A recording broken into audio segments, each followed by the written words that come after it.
Yes. What is the purpose of implementing ISO 22000, Haccp, Taccp, GMP, or even Vaccp? Apa tujuan dia? Okay, guys, any of you? What is the purpose? Apa dia? Adakah sebab sijil? But to ensure quality, product yang kita hasilkan. Alright. So the main purpose of implementing food safety management system adalah untuk pastikan semua orang selamat, customer-customer kita selamat dan sihat, because dia akan affect business kita. Jika kita beri orang makan dan mereka sakit, kalau anda ada restoran, contoh anda ada cafe dan ada customer datang makan, dia balik, dia sakit perut sampai mati, you guys rasa you guys boleh terus bisnes tak? Boleh terus bisnes tak kalau ada customer datang sakit perut dan sampai ada kematian? Bukan tak pernah berlaku di Malaysia. Ingat ada satu jenis mi laksa ke apa yang mengakibatkan ramai orang mati, ingat tak? Do you guys remember that? Ada. Yeah, so dalam ISO 9001 itu ISO 22000 itu dianggap external issue, something that has happened before, benda yang dah pernah berlaku, and that is an external issue dan you guys kena consider semasa buat risk assessment nanti. So that is one of the risks, a risk of causing food poisoning to people. Itu salah satu risiko yang kita kena kaji. Dan ISO 22000 ni dia dulu fokus 100% on food safety yang datang daripada kita, datang daripada our production. Dia suruh kita fikir biological, physical, and PCB, physical, biological, and chemical related hazard. Tu je dia suruh fikir. Dulu Haccp dia suruh fikir tu je.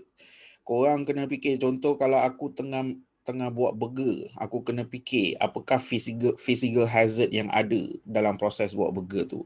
Apakah chemical hazard yang ada semasa aku proses buat burger tu, dan apakah biological hazard yang ada semasa aku buat burger tu.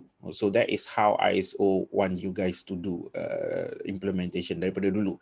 But then banyak case datang, banyak benda berlaku. Contoh benda yang datang daripada sengaja cemar makanan untuk political, untuk threat, untuk ancaman. Contoh ada strawberry yang mereka cocok dengan jarum dengan sengaja oleh pekerja-pekerja. So pekerja-pekerja packaging company strawberry dengan sengaja dia cocok jarum. Itu kita boleh anggap physical hazard, tapi ini dengan sengaja. Dengan sengaja. So apa tujuan agaknya dia orang letak, dia orang sabotage makanan? Bagi anda, so kita cuma discuss untuk open your mind before kita masuk lah.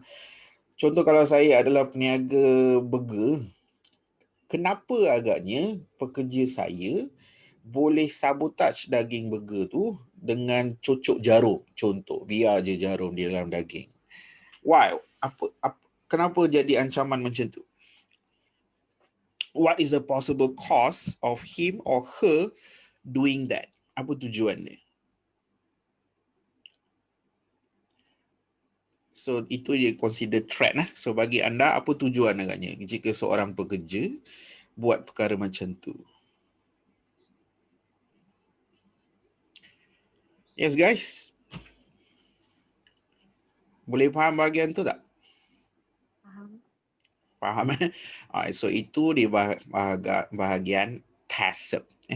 Taccp, threat. Itu di bawah satu standard dipanggil PAS 96, Publicly Available Specification 96. So itu threat.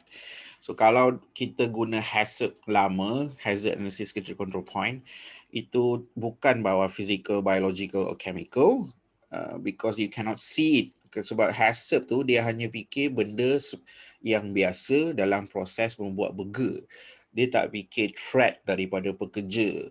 Contoh kalau saya ni niaga sebuah kilang minyak makan dan pekerja tahu saya nak hantar minyak makan tu ke satu negara yang dia benci dan dia maybe sabotage minyak makan tu.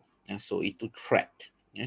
So threat lepas tu vulnerability ni datang daripada BRC, British Retail Consortium. So dia dah tahu anda kaji hazard makanan. Dia dah tahu anda kaji risk and opportunity. Dia dah tahu anda kaji Taccp threat. Tapi dia fikir, oi, bagaimana dengan vulnerability? So daripada British Retail Consortium tu lah bermulanya vulnerability assessment. Dia suruh anda kaji kelemahan sistem sekarang dan dia suruh kaji apa yang buat anda boleh gagal. So all those things kita selalu akan confuse. Threat tu apa? Vulnerability apa? Itu selalu kita akan confuse. Hazard tu apa? Risk tu apa? Because it is all almost the same thing. So hari ni bila kita go through this course, anda ramai-ramai akan berjaya hasilkan satu format yang akan comply kepada semua requirement food safety. So that is the main purpose. So this is the way that we are supposed to implement ISO 22000 because dia start dengan risk assessment. Tapi before kita buat risk assessment, ini cara dia. So untuk anda faham how ISO system work, ini cara dia. Sama juga dengan FFSC. Kalau anda nak faham cara ISO system work, this is how. So first, sebab anda hari ini total ada berapa orang? Sekejap. Ada 17 termasuk saya 15. Okay, so hari ini kita pilih satu jenis industri lah. Contohnya industri buat burger ataupun niaga burger tepi jalan sebagai contoh. Boleh?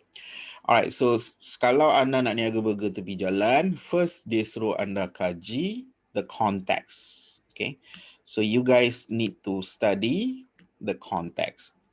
So first dia suruh kaji context. Okay. So dia suruh kita kaji apakah konteks bisnes burger kita. So daripada situ anda kena kaji. So siapakah interested parties kita? So who is our interested parties kalau kita niaga burger tepi jalan? Siapa interested parties kita? Customer. Alright, selain daripada customer, who is Masa raya. Youngsters. Yes. siapa? Youngsters. Alright, those are customers. Right? So Pegawai daerah, pejabat daerah tu. oh yes, so PBT. So you guys kena identify, ramai-ramai mesti identify dahulu. You guys must identify who is your interested parties. So when we do business tepi jalan, perlu tak comply dengan PBT? Perlu. So they are our interested parties. So bila kita niaga tepi jalan, kita juga kena comply dengan kehendak masyarakat setempat. Kita kena faham mereka. Kita kena faham bahagian our potential customer.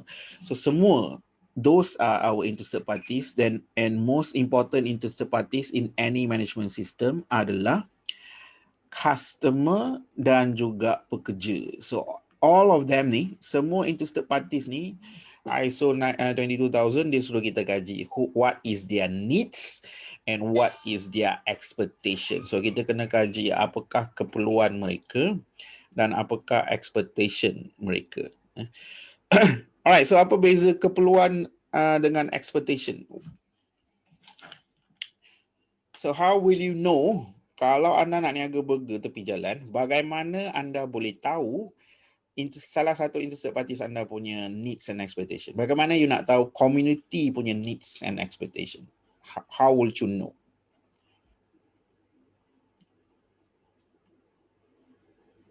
How can we get the data? Daripada cara apa kita akan dapatkan data?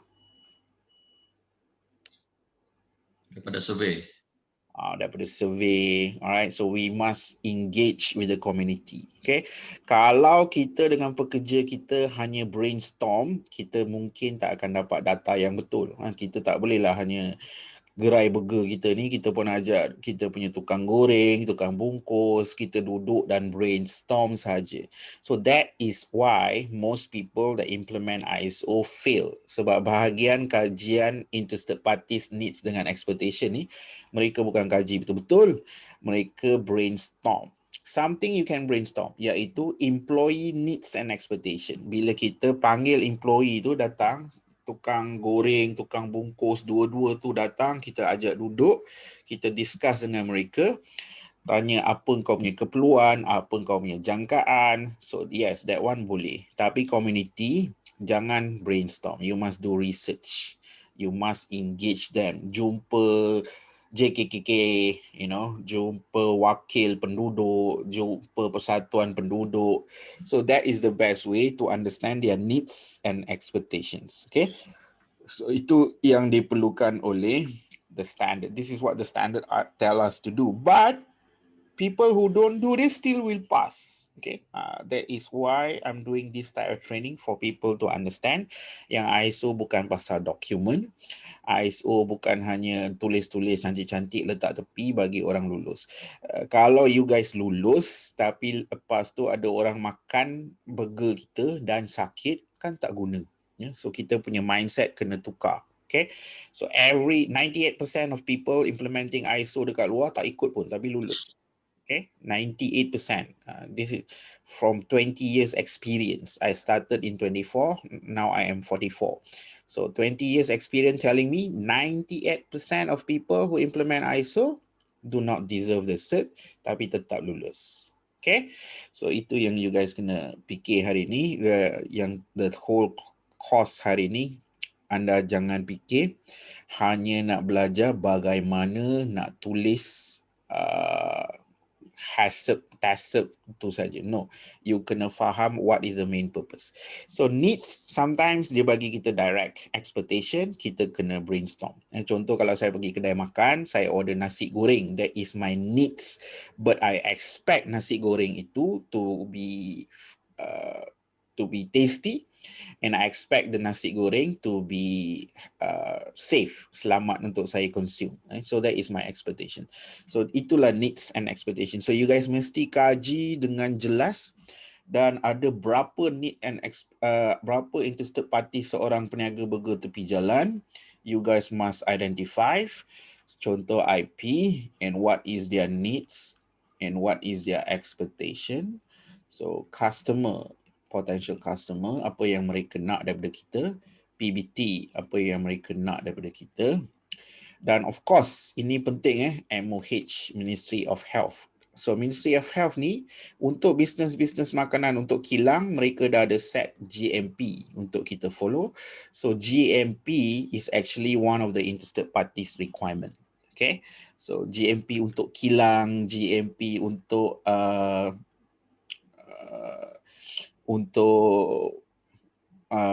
makanan, GMP untuk pharmaceutical, tapi kita hanya fokus makanan.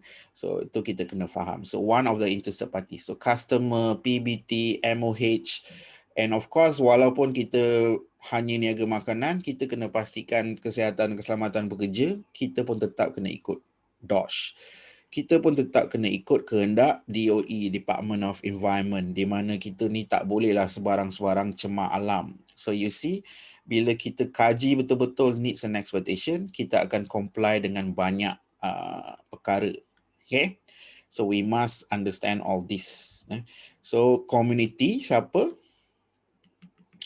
And jangan lupa kehendak dan expectation pekerja. So you guys must understand this. So the standard dia tak panggil, they did not start this clause dengan write it down or documenting. No, dia guna perkataan understanding interested parties needs and expectations. So bila dia kata understanding, maksudnya kena cuba fahamkan, kena cuba fahamkan. So that is kita punya needs and expectations. Dan of course selepas kita kaji ni, the standard juga menyuruh kita faham internal dan external issue. Okay, saya lupa tadi ada lagi interested parties yang paling penting, WHO, World Health Organization. Saya akan explain kepada anda kenapa mereka penting. So World Health Organization mereka bagi banyak food codex yang dia dah buat kajian percuma dan bagi kita detail. So jika kita berniaga burger, kita boleh refer to the food codex, jenis all the studies about the meat. Kalau kita burger daging, kita study about the meat of burger daging. Semua data-data yang mereka kaji tentang food safety, mereka dah bagi kita free dekat food codex internet, Codex Alimentarius. So anda boleh, nanti saya akan tunjuk dengan lebih detail, but now just briefing. So selepas anda kaji the interested parties needs and expectation, barulah kita boleh kaji internal and external issue. Okay, so what do you guys understand from this word? Apa yang anda faham daripada perkataan ni, internal and external issue? Apa isu dalaman sebuah gerai burger? Apa isu dalaman sebuah gerai burger? Kotor, okey. Selain daripada tu, Ada staff. dia ada staff, kekurangan staff. Bagus. Bahasa, maksudnya kita kalau ada guna bahasa staff luar negara ataupun bangsa asing, kita ada staff yang tak faham bahasa yang kita gunakan. So those are sample of internal issue. Barang tak cukup, staff selalu lari, staff banyak tak nak kerja lama. So itu all are internal issue. So kita mesti kena kaji. So what is the internal issue? Dan kaji buat dengan pekerja-pekerja lah. You guys kena kaji dan buat dengan pekerja-pekerja. Kita ada masalah bahasa tak? Ada masalah budaya tak? Ada masalah ekonomi tak? Staff cukup gaji tak? Staff cukup motivasi tak? Staff kita ni jenis pembenci ke? Contoh staff kita benci Israel. Kalau dia benci Israel, dia duduk kilang kita, dia mungkin akan sabotage barang-barang yang nak pergi Israel hanya untuk membunuh. So staff kita ni, all those are kita anggap internal issue. So we must understand. Kita kena faham internal issue tu apa. We must understand. Sebab standard kata understand. Okay. And then they also tell us to do external issue analysis. So kita kena faham external issue. Semua isu-isu yang pernah berlaku dengan daging di Malaysia ni dianggap external issue. Semua isu-isu yang pernah berlaku tentang daging, tentang bisnes burger yang pernah berlaku kat luar negara, tak pernah berlaku kat Malaysia tapi berlaku kat luar negara, itu adalah external issue yang kita kena consider. So the best way to do external and internal issue, saya selalu guna dua je, walaupun orang cadang PASL analysis untuk external, saya selalu guna dua-dua, no problem. So kita guna PASL analysis untuk kaji external issue ni, itulah kita panggil kita guna PASL analysis. Any of you familiar dengan PASL analysis? Siapa-siapa yang pernah dengar tak PASL analysis ni?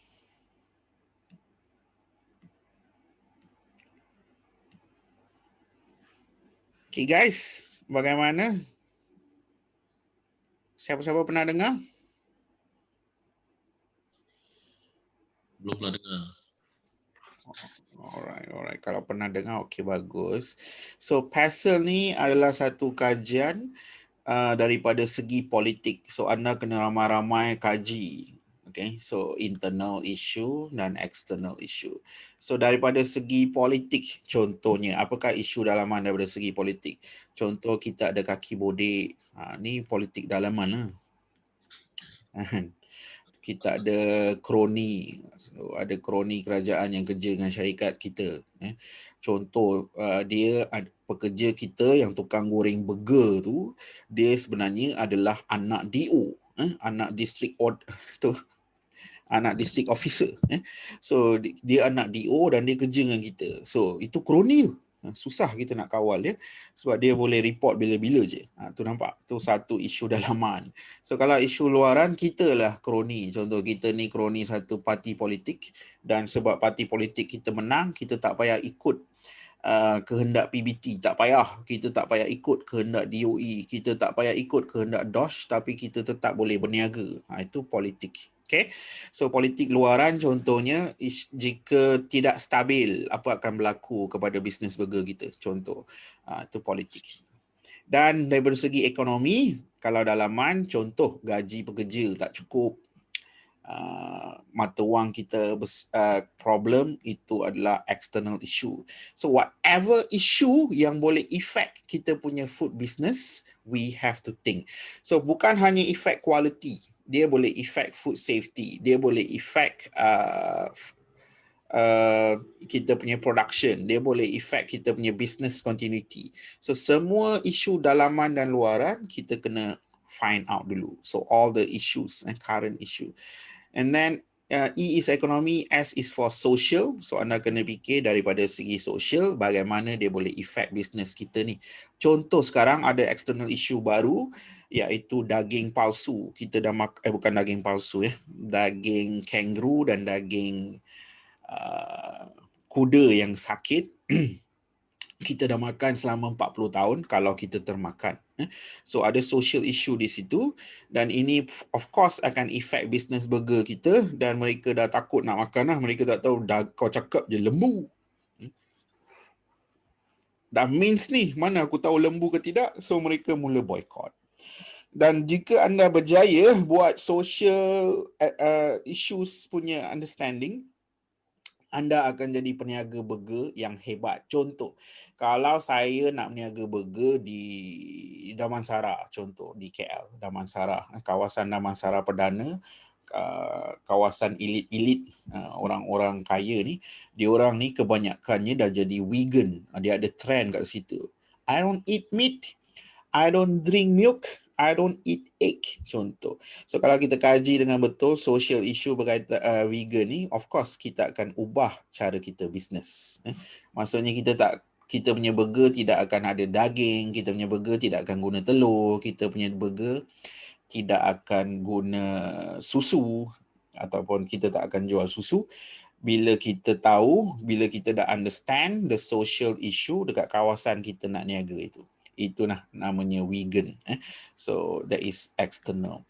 Alright, so teknologi. So anda kena faham daripada segi teknologi, apakah bisnes kita dengan teknologi ni jauh atau dekat. Contoh kompetitor kita guna teknologi apa, orang lain guna teknologi apa. Di Singapura, mereka dah luluskan daging yang dihasilkan oleh lab. So kalau kita niaga burger dan guna daging daripada lab, lebih baik atau guna daging daripada binatang betul lebih baik? Apa pendapat anda? What do you guys think? Daging lab. Okay. So daging yang buat daripada lab maybe will be better lah. So maybe sebab anda tahu dia bukan kangaroo. Contoh. Okay. So teknologi, kita kena faham technological issue, kita kena faham, and then legal. So all the issue related with legal, what are we doing legally, external issue berkaitan legal, tiba-tiba Malaysia ubah undang-undang dan haramkan perniagaan daging for the time being. Contohnya, everybody cuma boleh makan sayur, be a vegan selama 2 tahun untuk selesaikan masalah daging beku ni, contohlah. So those are legal related issue that we need to understand. And last is environment. Business environment. Okay, so I'm still explaining how the system works, so I hope you guys are following. So selepas anda faham ni semua, ni standard ni, someone nak masuk jap. So selepas anda faham ni semua, you faham internal dan external issue, you faham interested parties and what is their needs and expectations, you faham all this requirement. Contoh isu-isu luaran yang anda kena consider adalah semua benda yang berkaitan dengan food the threat, the vulnerability, isu-isu yang pernah berlaku, semua tu external issue yang amat penting you kena letak dalam kepala otak. You kena fikir, alright, dekat negara India pun ada kes yang diorang letak lembu tapi bagi tahu orang adalah daging. Itu dah jadi social issue. Okay, so anda kena fikir. So semua external issue dekat Brazil pun macam kita. Mereka dah pernah guna daging kuda tapi jual sebagai daging lembu. US pun kena. US pun pernah kena. Semua tu external issue. Kalau kita implement ISO dengan betul, setiap kali ada external issue tu berlaku, sepatutnya kita dah update kita punya kajian risiko. Tapi kita baca berita, kita cuma sambil makan burger daging kangaroo tu, kita tak nak, oh kesiannya. Oh, kesiannya dia orang. No. So kalau ikut sistem, every time that happen, kita kena update kajian risiko. Which kita tak buat lah. Sebab tu kita makan daging kangaroo selama 40 tahun. Especially salah satu trainee ni, nama dia Jazari, dia minat processed meat. So you will never know what's in the processed meat. So kadang-kadang kangaroo, kadang-kadang tikus, mana kita tahu. So kalau ISO, this is the way. Lepas anda kaji konteks, anda kaji interested parties needs and expectation, anda kaji internal and external issue, you guys must use this data, semua data-data yang anda dapat tu, untuk buat kajian risk and opportunity plus Haccp plus Taccp dan juga plus Vaccp. Dan hasil daripada integrated risk assessment inilah baru anda boleh hasilkan kita punya risk control, kita punya CCP, critical control plan, dan kita punya management program, everything. Nama dia macam-macam. Orang panggil risk management, orang panggil risk control, orang panggil critical control point. Everything ni dia datang daripada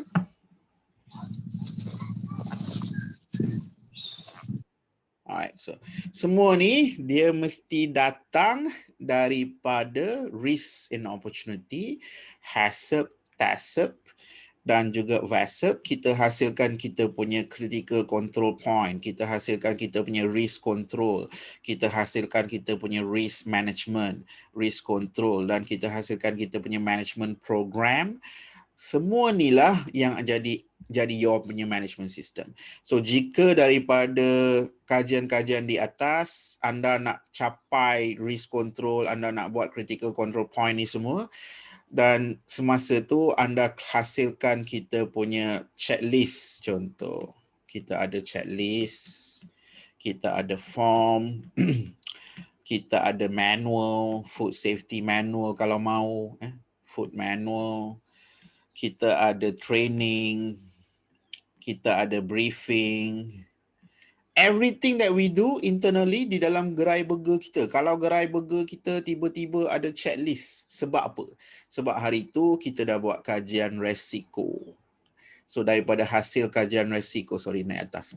So daripada kajian resiko, Haccp, Taccp, Vaccp ni, kita tahu kita perlukan checklist, maka kita hasilkan checklist. So kalau kita kaji-kaji dan kita dapati kita perlu form, maka kita hasilkan form. Kalau anda rasa perlu food safety manual untuk ajar semua pekerja, maka kita hasilkan food safety manual.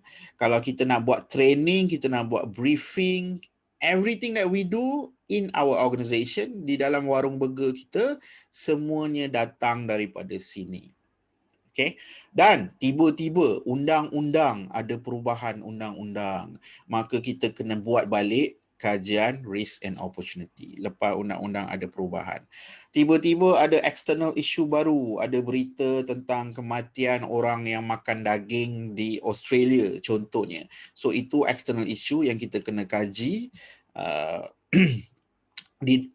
buat balik atau revisit our risk and opportunity. Okay. So tiba-tiba dalaman pula kita ada reject, ada customer pernah komplain dia makan daging burger kita tergigit stapler tadi. Apa hal ada stapler dalam daging ni? So kita kena buat kajian balik, risk and opportunity, Haccp, Taccp, Vaccp kita kena buat kajian balik. And then jika hasil daripada kajian balik tu, kita ada control plan baru, critical control point baru dan contoh-contohnya, maka maybe kita akan update kita punya checklist, kita punya form, kita punya food safety manual, kita punya training, kita punya briefing, maybe ada perubahan disebabkan ada isu baru, disebabkan ada requirement interested parties baru, disebabkan ada perubahan needs and expectation of our customer. Semua itu akan menjadi trigger for us to redo the risk assessment. Okay, so if we are implementing, kalau kita sedang implement food safety management system di gerai burger kita dan tiba-tiba masuk berita tentang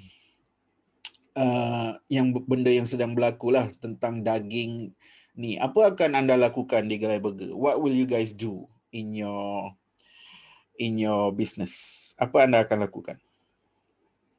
Kita niaga burger ni, tiba-tiba ada berita pasal daging beku.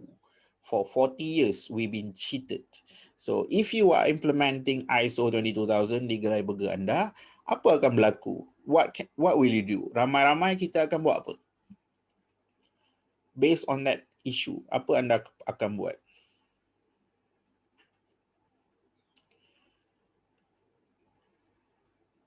Okay guys, any of you?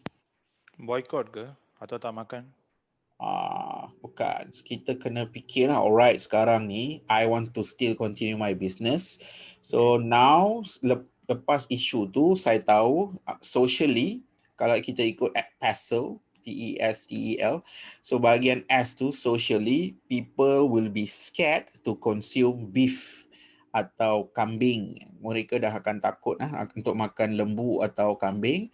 So kita pun buat kajian resiko dan salah satu resiko yang kita kaji, consumers tak mau makan daging atau lembu lagi atau kambing lagi. So sebagai peniaga burger, cepat-cepatlah kita kena temporary ataupun immediately tukar kita punya business, jual burger vegan saja. So kita punya burger adalah burger terung, burger tempe. Maybe orang masih percaya dekat ikan, burger ikan contoh. Right? So this is how the whole management system work. Inilah cara ni. So apa yang kita nak belajar hari ni hanya bahagian ni, risk and opportunity plus Vaccp and Taccp. Kemudian kita akan hasilkan dia punya management program atau dalam standard panggil CCP, critical control point. So itu saja. So this is the whole training today, risk and opportunity plus Taccp dengan Haccp. Alright. Okay guys, so hari ni macam saya bagi tahu, kalau saya hanya bercakap-cakap, anda tidak ada proses berbincang, nanti susah nak faham, susah nak faham. Jadi kita punya first activity, you guys are supposed to complete sini sekejap, saya kena stop orang ni punya share jap. Continue.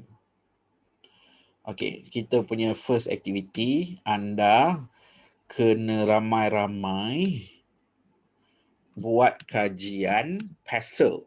Okay, buat kajian understanding of kita punya interested parties. So anda guna format biasa je. Saya tak suka cipta format kemudian share. Saya suka cipta format live dengan participant supaya after the training anda rasa alright, this is our format. You guys cipta sendiri ramai-ramai macam tu kan. Okay, so first activity, anda kena kaji dua benda ni. Anda kena kaji first your interested parties sebuah gerai burger dan apakah mereka punya needs dan apakah dia punya expectation. So you guys brainstorm. Dua group, saya buat dua group, nanti kita pecah. You guys terus bincang-bincang.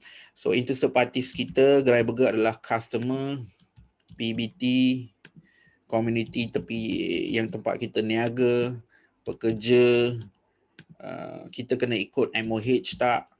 Kita kena ikut MOH tu KKM kita kena ikut kehendak PBT, PBT dah tulis. So DOSH, kita kena ikut kehendak DOE untuk alam sekitar. kita kena ikut JKKK kampung atau tidak. So you guys need to understand who is your interested parties, dan jangan lupa paling penting employee. Sebab dia orang ni akan boleh jadi sabotage kita.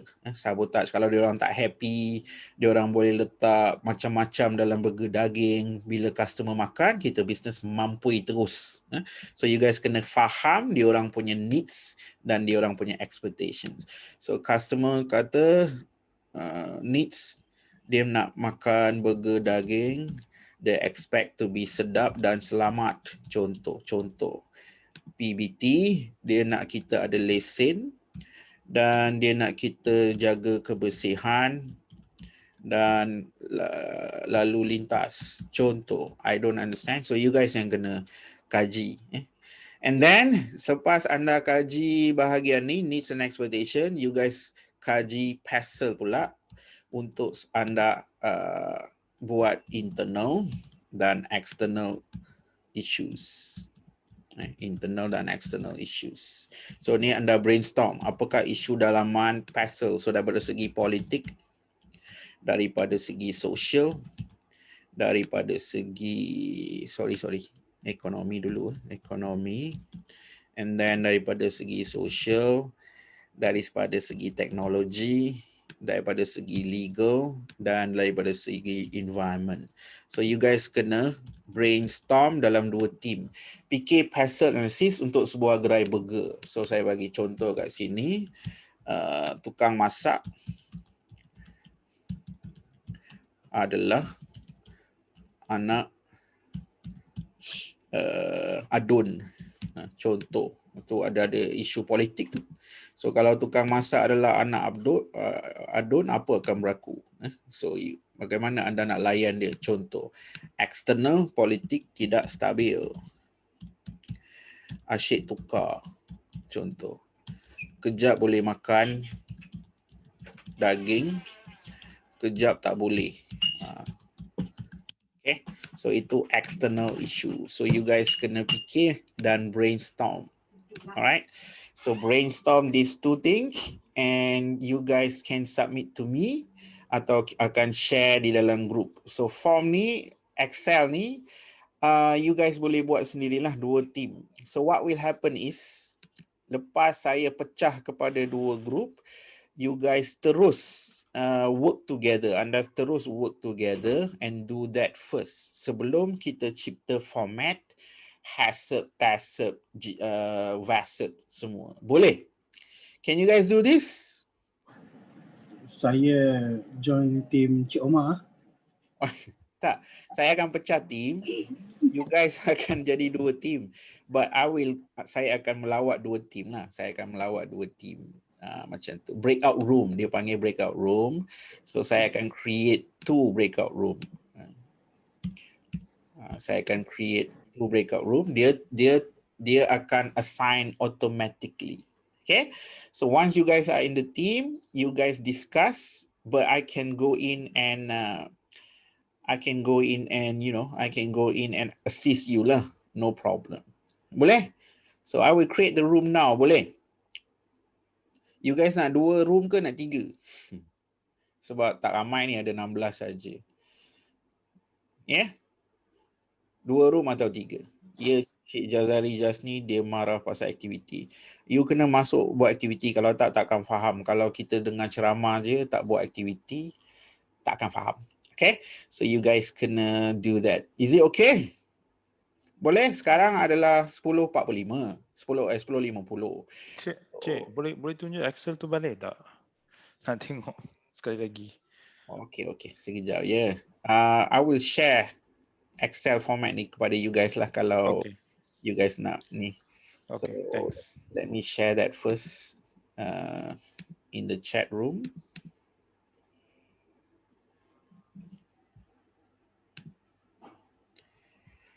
Okay, so let me save the file first. Save as. Sekejap give me some time. Parcel and IPs. Letak di documents lah, senang. Okay. So PESEL in eyepiece, the document.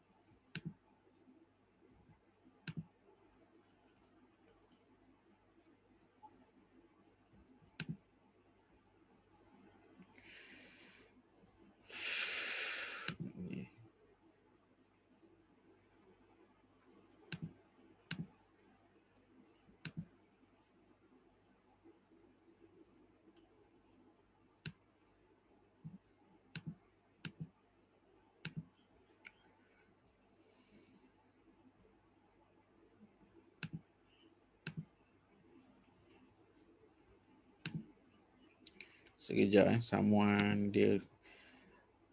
Okay, so I'm gonna share it to you guys at the chat room, this file first.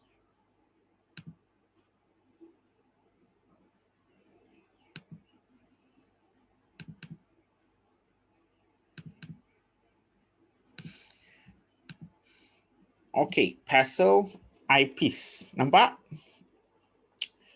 Boleh nampak the file? Guys, boleh nampak tak? Boleh. Okay, so I'm gonna break you guys into group, and you guys terus salah seorang lah must take the initiative dan start discussing. Saya akan beri masa sampai pukul 11. Dia memang lambat sebab saya nak you guys sambil discuss sambil makan. Sebab kita tak ada break pagi, so sambil discuss sambil makan boleh. 11 pula, minta maaf, sekarang nak dekat pukul 11. So anda sepatutnya siap pukul 12 lah benda ni. Boleh? File kat tu kat mana? Dekat chat ni lah, Encik Jazari. Ya, you tengok dekat chat for everyone. Everyone, Mr. Jazari, you click everyone. And you can see the PESEL eyepiece di chat room. Okay, so I'm gonna break you guys into group, and nanti saya akan masuk di group. Alright, so you guys please accept untuk masuk group. Okay, 1, 2, 3, let's go.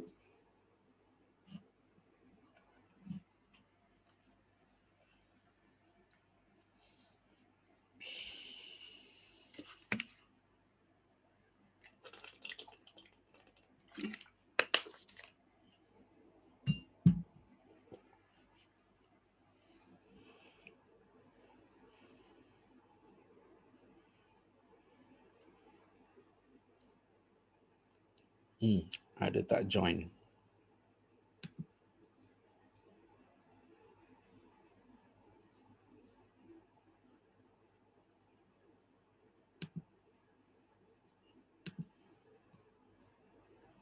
Room 1 ada 8 orang, room 2 ada 7 orang. Saya pergi room 1 jap.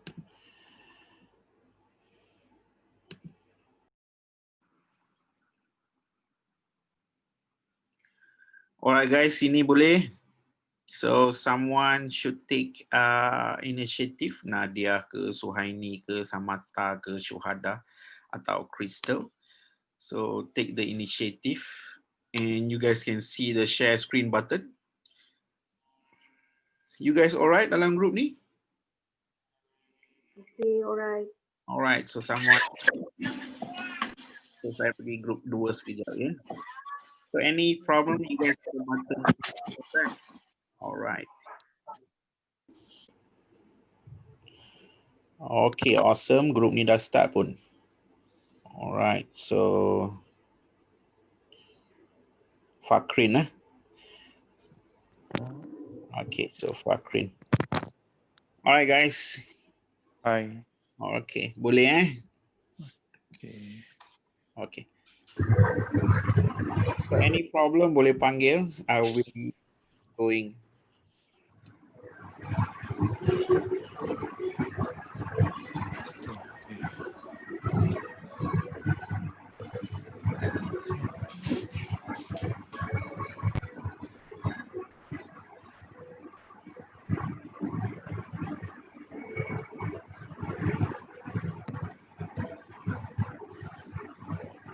Okay. So daging selamat, sedap dan selamat. Customer sedap dan selamat, tambah lagi satu halal. Lagi satu. Boleh nampak ke? Boleh. Boleh. Boleh nampak, thank you. Okay. So tambah lagi satu kat customer, daging sedap selamat dan lagi satu halal. Tak, tapi expectation. Bagi sana enter, alternative control enter. Kejap, saya minta saya minta rumah kontrol kejap. Boleh?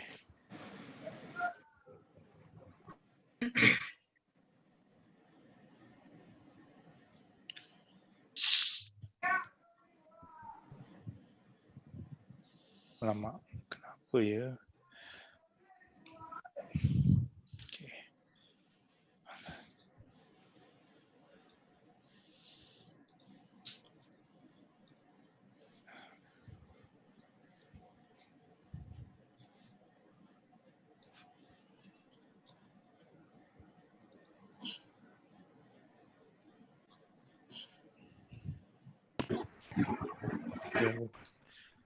Tas lesen perniagaan.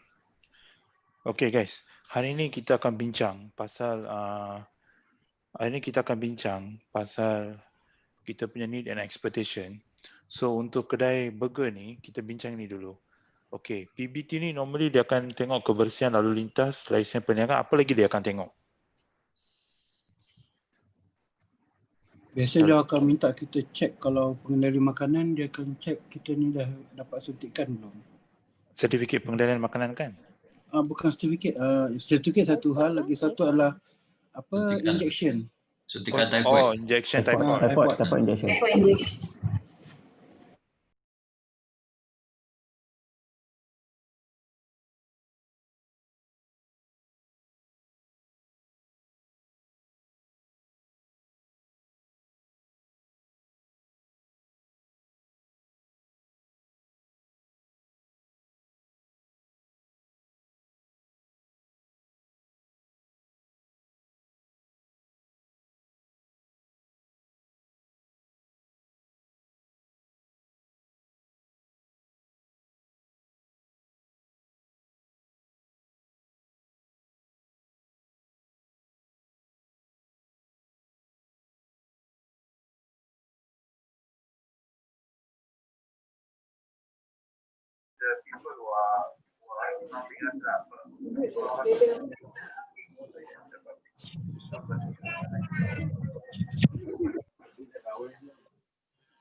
Room ni okey, tidak ada orang.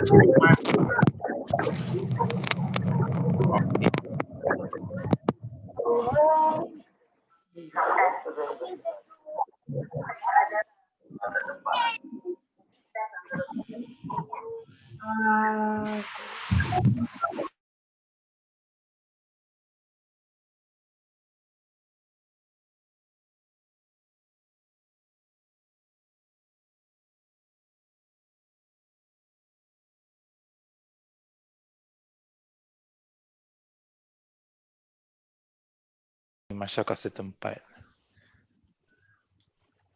Okay.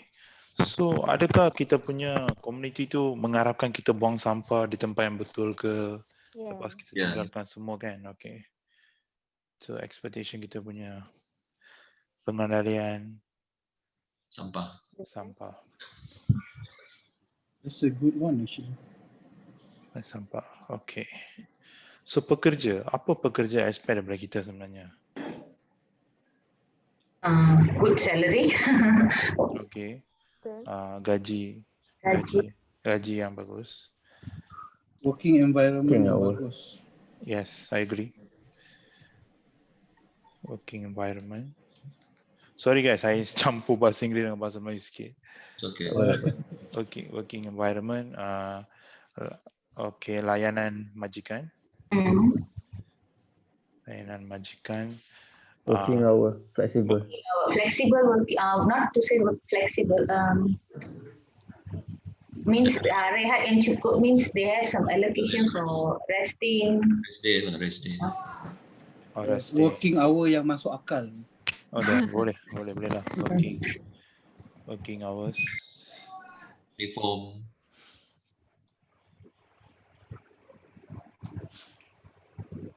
Okay. So training, saya sudah lupa lagi satu. Uniform. Apa? Ulang lagi sekali, sorry. Uniform. Uniform. Uniform. Okay.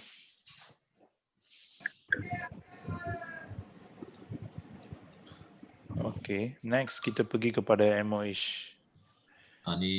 Ini, ya ni kerja. Sorry. Training. Okay, training. Comply. Saya rasa dekat bahagian customer, kita boleh add up contactless payment. Okay. Saya letak sekarang. Idea yang sangat benar. Yes. Sekarang kan? Betul. Boost, Touch and Go e-wallet, Maybank QR code. Payment. Yeah. Touch and Go.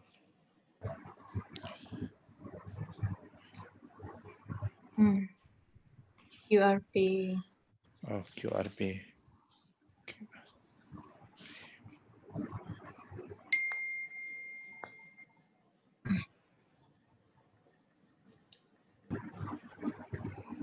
Okay. So kementerian comply kepada Akta Makanan. Saya sudah lupa Akta punya makanan standard. Betul ke Akta Makanan ni? Tahun bila ni? Peraturan kebersihan makanan. Peraturan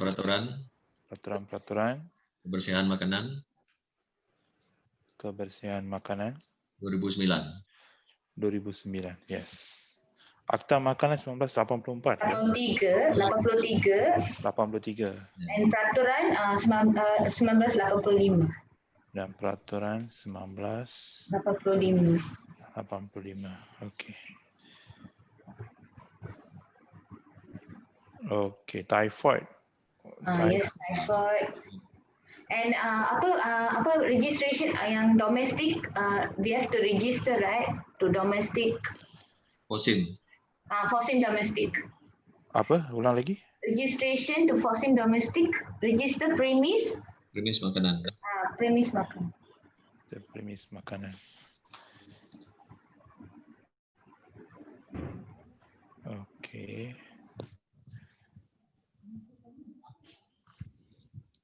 Dosh kejap Dosh. Patuh.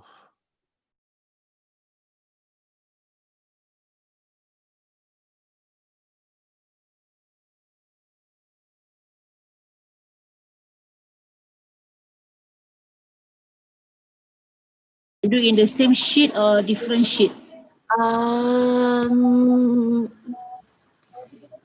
Can do in a different sheet lah. There's a sheet 2 there, right? I think you can just transfer there. So we just move from sheet 1 to sheet 2. Are you guys sharing the screen? We are doing in a Google Doc. We are sharing that Google Doc. So the link is at the group chat. Okay. Awesome. Yeah. Okay.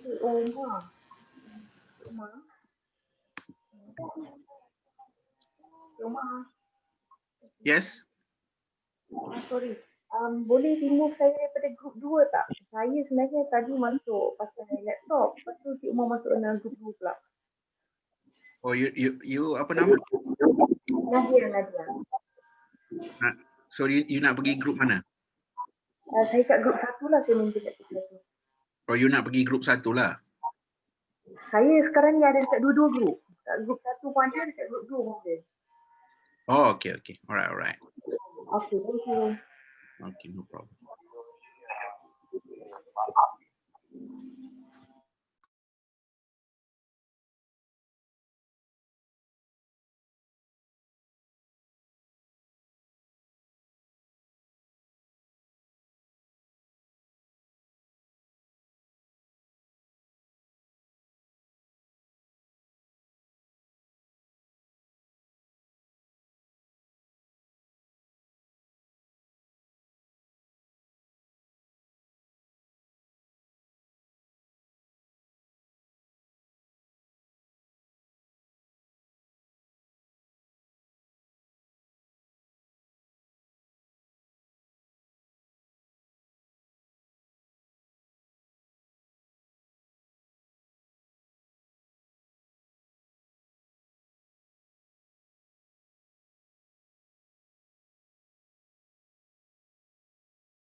Okay, external issue politik.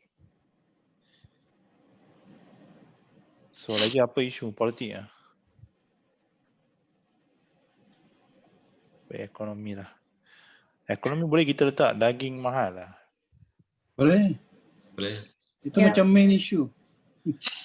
Harga daging dan bahan-bahan. Mentah. Bahan mentah. Tak mahal. Oh, okay. Kejap ah. Cost lah. Cost. Kasih. Okay. Apa lagi ekonomi kau? Boleh tak kita dapat daging supply kalau kita Shortage. Satu lagi adalah buying power sudah turun. Bila orang semua dah kurang duit, so dia orang kurang membeli. So dia ganggu ekonomi punya circle. buying power?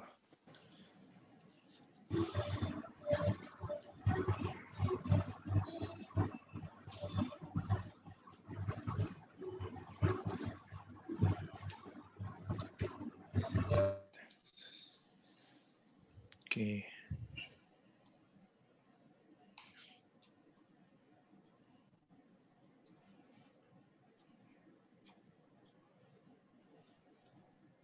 External issue. Oh sorry, saya kena letak ni kat external issue sekejap. Internal boleh, external boleh. Shortage of meat import. Meat supply import.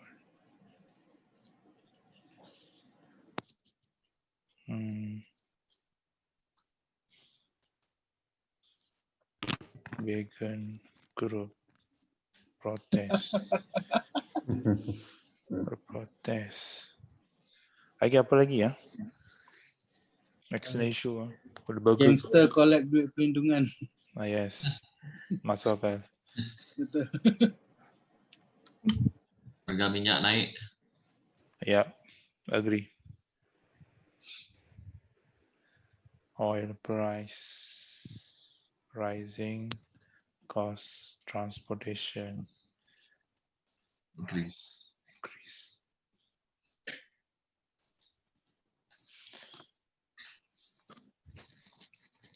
Okay, lagi.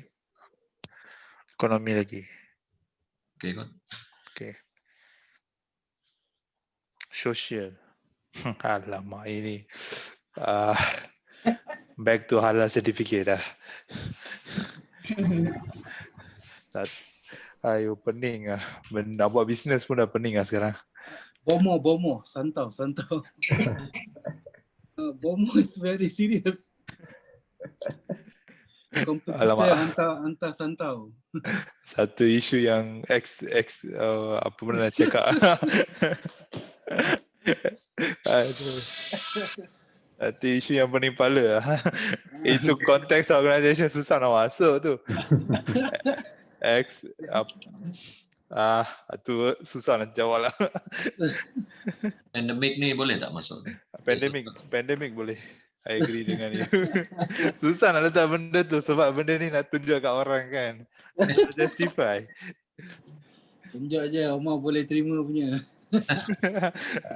Dia boleh terima. Yes, auditor tanya macam-macam susah nak jawab.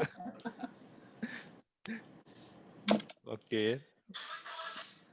Kejap excuse me .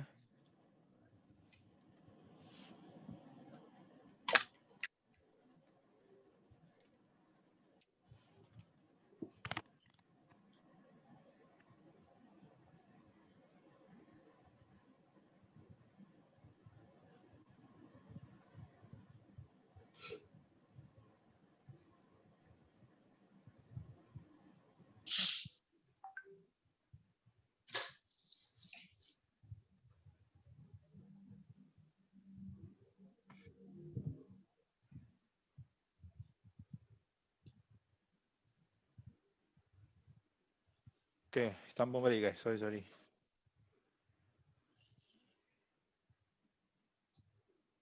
Lagi apa isu dia? Sosial. Dia orang dah shift kepada healthy life, tak makan burger. Healthy lifestyle lah.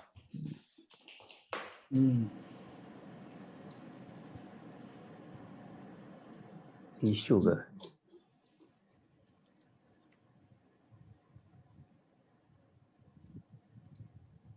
Kalau rivalry, Library okay, I agree. Fine. Tadi punya yes. Yang tu okay, itu diterima.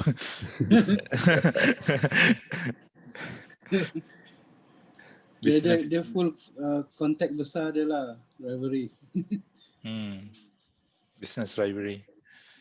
Okay, ini internal issue. Okay. External issue kita, ini aku rasa kita boleh letak ni aku rasa ni boleh letak kot. Kita boleh letak tak external issue pandemic dengan healthy lifestyle? Boleh. External. Pandemic issues. Healthy lifestyle. Increasing of healthy lifestyle kan? Yep, awareness. Awareness.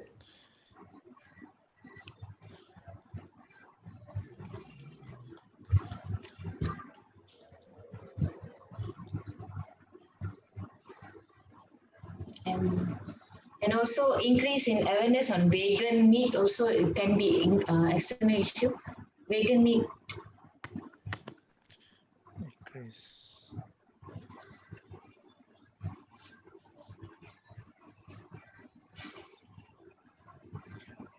Yep.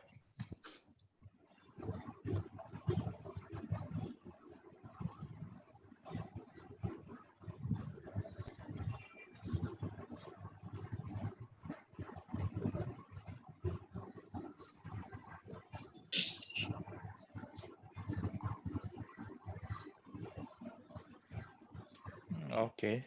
Another thing we done. Social. So we go to technology lah.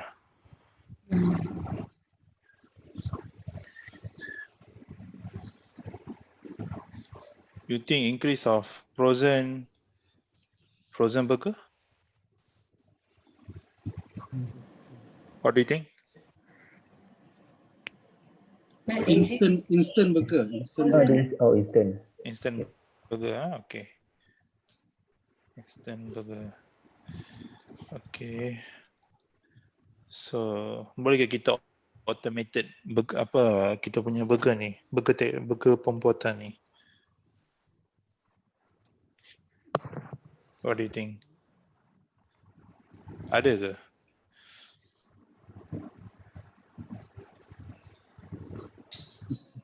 I think now the market is diverted. Dulu kan semua like guna frozen meat burger kan. Sekarang I think diorang buat dari fresh meat and they directly doing the patties from the fresh meat. It's a development in technology as well. Burgers from fresh burger patties from fresh meat. Homemade burger. Wait down, sorry. Fresh meat burger or anything? Burgers from fresh meat, sorry. Fresh meat. I don't know how to shorten that. Okay, burgers from fresh meat technology.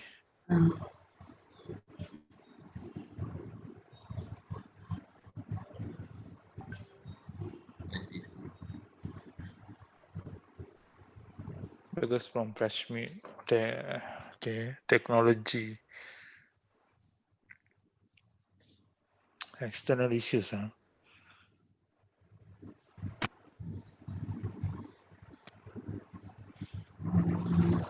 So, in the future, boleh ke kita automatedkan burger machine? Boleh, dah ada pun. Dah ada dah? Okay. Automation of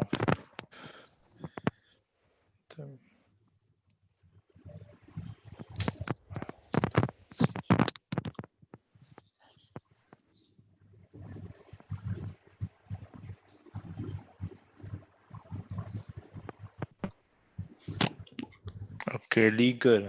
Legal ni. foods apa akta makanan kan? Tiga.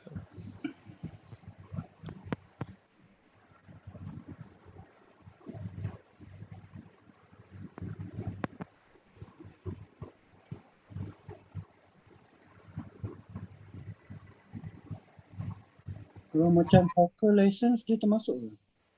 Changes apa? Hawker license, lesen penjaja. Dia termasuk Ya, dalam ya. legal ke?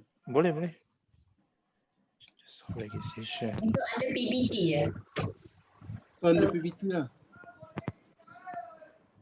Business license Betul.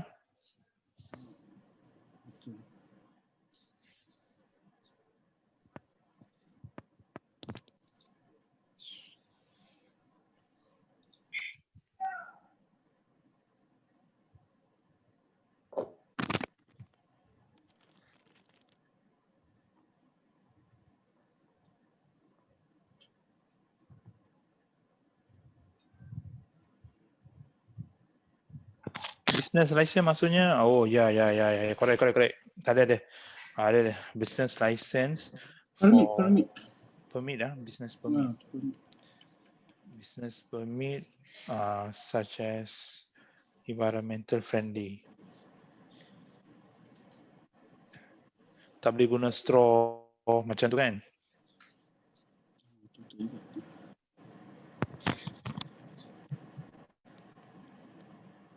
Even the plastic usage,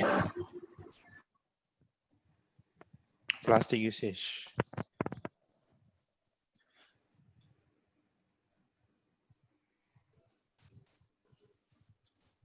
Plastic usage. Lagi ada apa yang legal yang kita boleh terlibat lagi?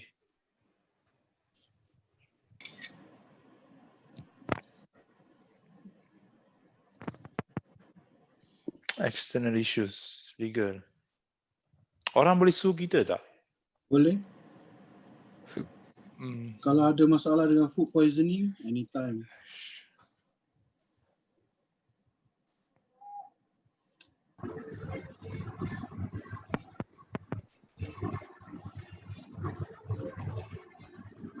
Legal action for food poisonings. Okay. Okay, sekiranya kawasan tu yang junction Karur tu, yang tu macam mana dia punya konsep undang-undang dalam bisnes yang bukan gerai lah. Normally yang tepi-tepi jalan tu macam mana dia punya legal tu. Penjajah bergerak kan lesen dia, permit macam tu ke? Location dia. Dia kena apply dengan PBT. PBT. Untuk location. Okay. Ada lagi tak legal yang dia boleh ambil action ke kita? External lah. External. 70% of penjaja biasanya tak ada lesen, dia orang buka saja. So biasanya dia orang boleh report kalau dia halang laluan lalu lintas, halang laluan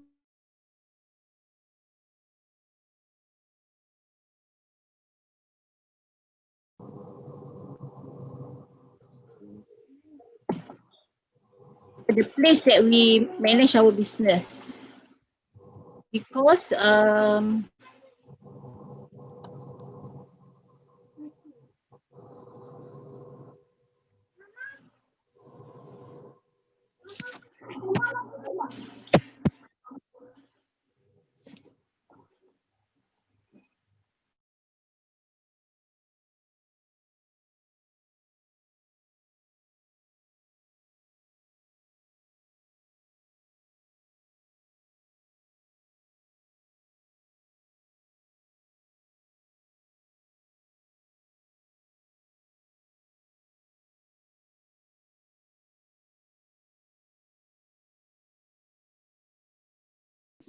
atau kita punya display pada makanan dekat situ pun dia ambil kira juga. Sebab itu tepi jalan, so dia lebih terdedah pada apa kita panggil pencemaran. Penyimpanan bahan mentah. Dan juga display makanan. Display of food.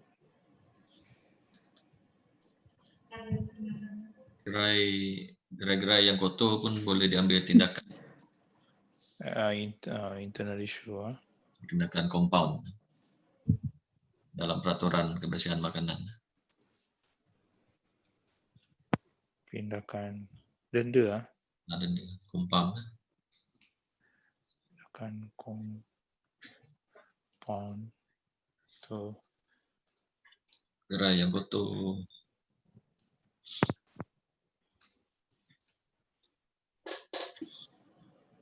Okay. So kita bergerak ke environment alam pembuangan minyak. Minyak ke sungai.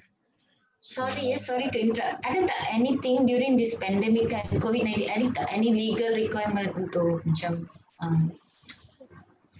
Take away. Normally it's take away. Itu pun perlu.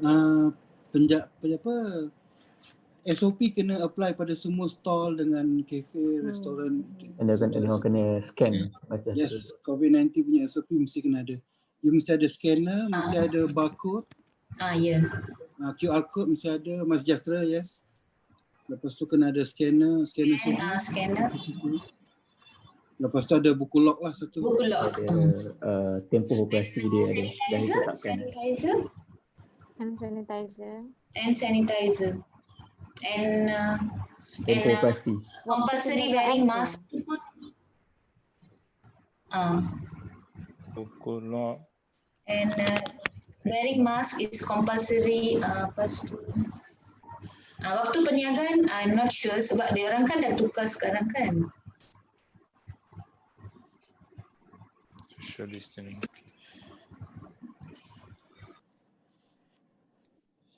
Okay. Waktu perniagaan ikut kawasan. Kalau kawasan tu tak ada PKP, so normal lah. Normal sampai pukul 2 pagi boleh.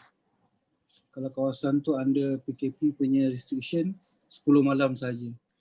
Dan itu pun mengikut PBT punya tempat tu punya PBT.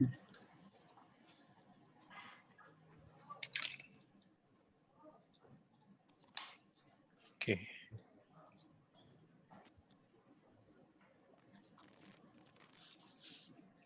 Environmental pembuangan minyak ke sungai dan parit. Pembuangan sampah.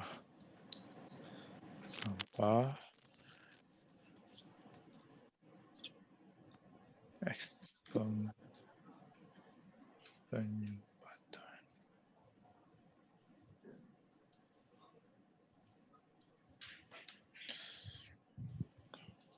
Ada lagi tak environmental?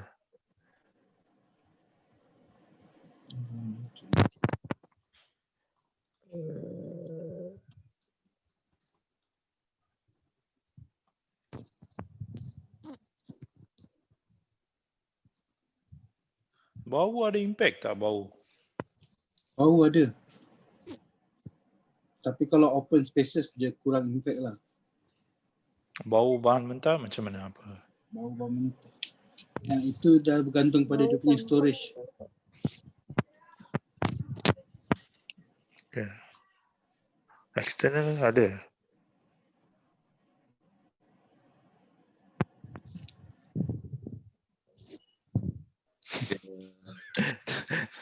Dia berniaga dekat kilang yang mencemarkan gerai.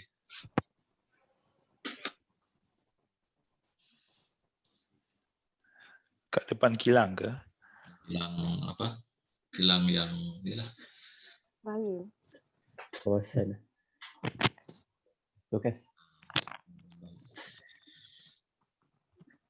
Ada tak orang tentang kita kalau kita buka kedai kat sana macam grup alam sekitar kan? Tak ada kan?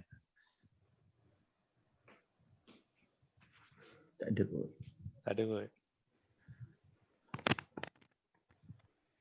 Alam sekitar, apa external issue dia alam sekitar? Grease trap, minyak.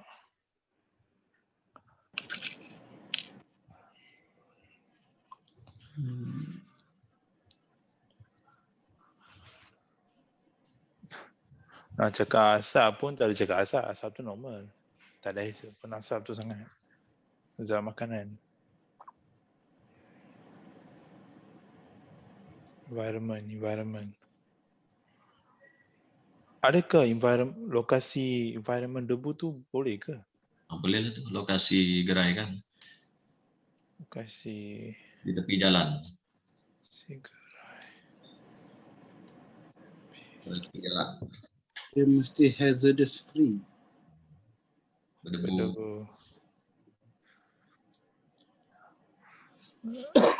Rasanya okey. Ada apa lagi nak tambah ke?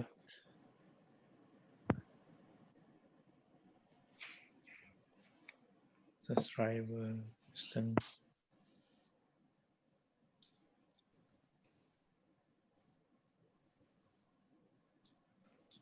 okey.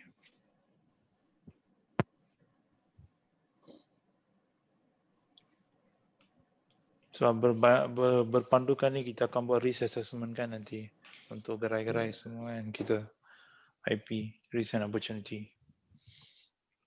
Okay, aku rasa itu je kot. Ada apa lagi tak? Environment tu mungkin boleh, pembuangan sampah tu mungkin boleh pecah recycle dan recycle dengan food waste. Okay, yes, I agree. Recycle. Segregation. Waste segregation. Segregation.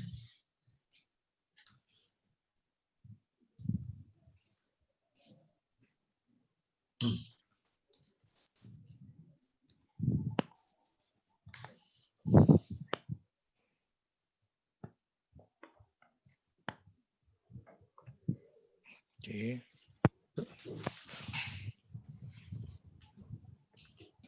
So ada apa lagi tak untuk yang tu nak tambah lagi ke?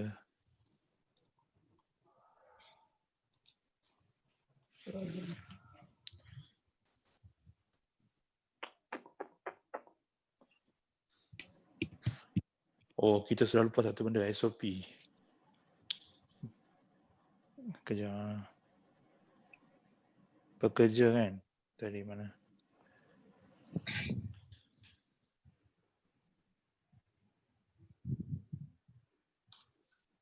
SOP. Burger. Okey lah. Itu je kot. Kalau tak ada apa sekejap datang balik Mari pergi tu jap. Washroom jap. Okay guys, awesome job grup ni. So sekarang 11.30 anda semua boleh pergi tea break sampai pukul 12 lah. Okay? Dah siap kan? Alright. Come back 12. Okay.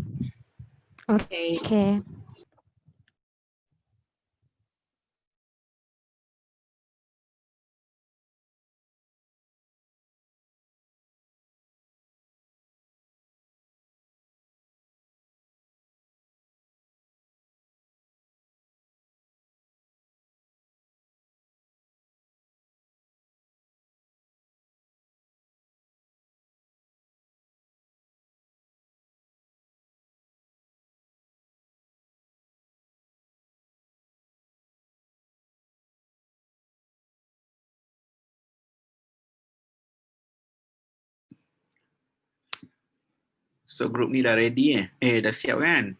So grup sebelah dah siap dan mereka pergi rehat. So I think kita akan come back pukul 12. Okay?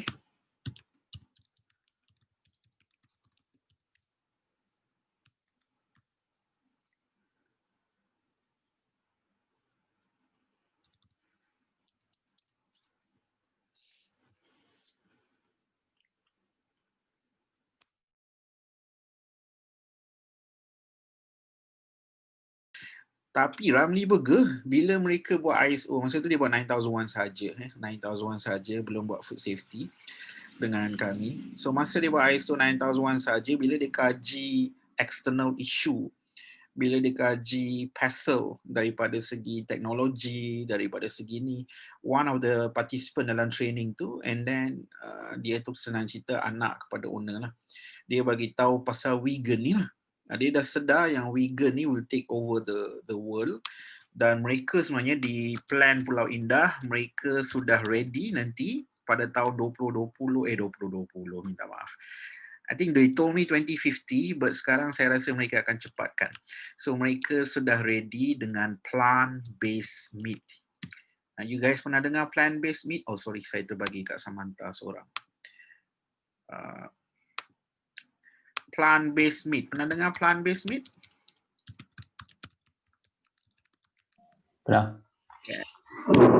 Dia adalah daging yang dibuat daripada tumbuh-tumbuhan. So dia akan ganti daging. So you guys tengok kenapa Ramli are ready for it? Because they want to be sustainable. Mereka tidak mau buat bisnes dan tiba-tiba disebabkan perubahan sosial mereka ketinggalan. So we must, kita sentiasa kena faham external issue, internal issue, pastel analysis, kita sentiasa kena update interested parties requirement. Salah satu interested parties adalah community. So kita kena sentiasa faham community nak apa, future community nak apa. Contoh, you guys semua pernah, of course saya ni, Petronas, pernah dengar Petronas? Ini contoh walaupun bukan food safety, bukan food tapi Petronas. You guys kenal Petronas? Adakah mereka syarikat yang besar? Ya. Ya, so mereka ni di Malaysia terkenal dengan syarikat Bumi Putra yang akan beri bisnes utama kepada Bumi Putra. Setuju? Setuju atau tidak? Setuju. Tapi sekarang boleh tak mereka teruskan dengan agenda Bumi Putra diorang? Boleh tak? Boleh tak? Dia terus kata kami nak bantu certain bangsa atau certain community lagi. Boleh tak Petronas buat macam tu?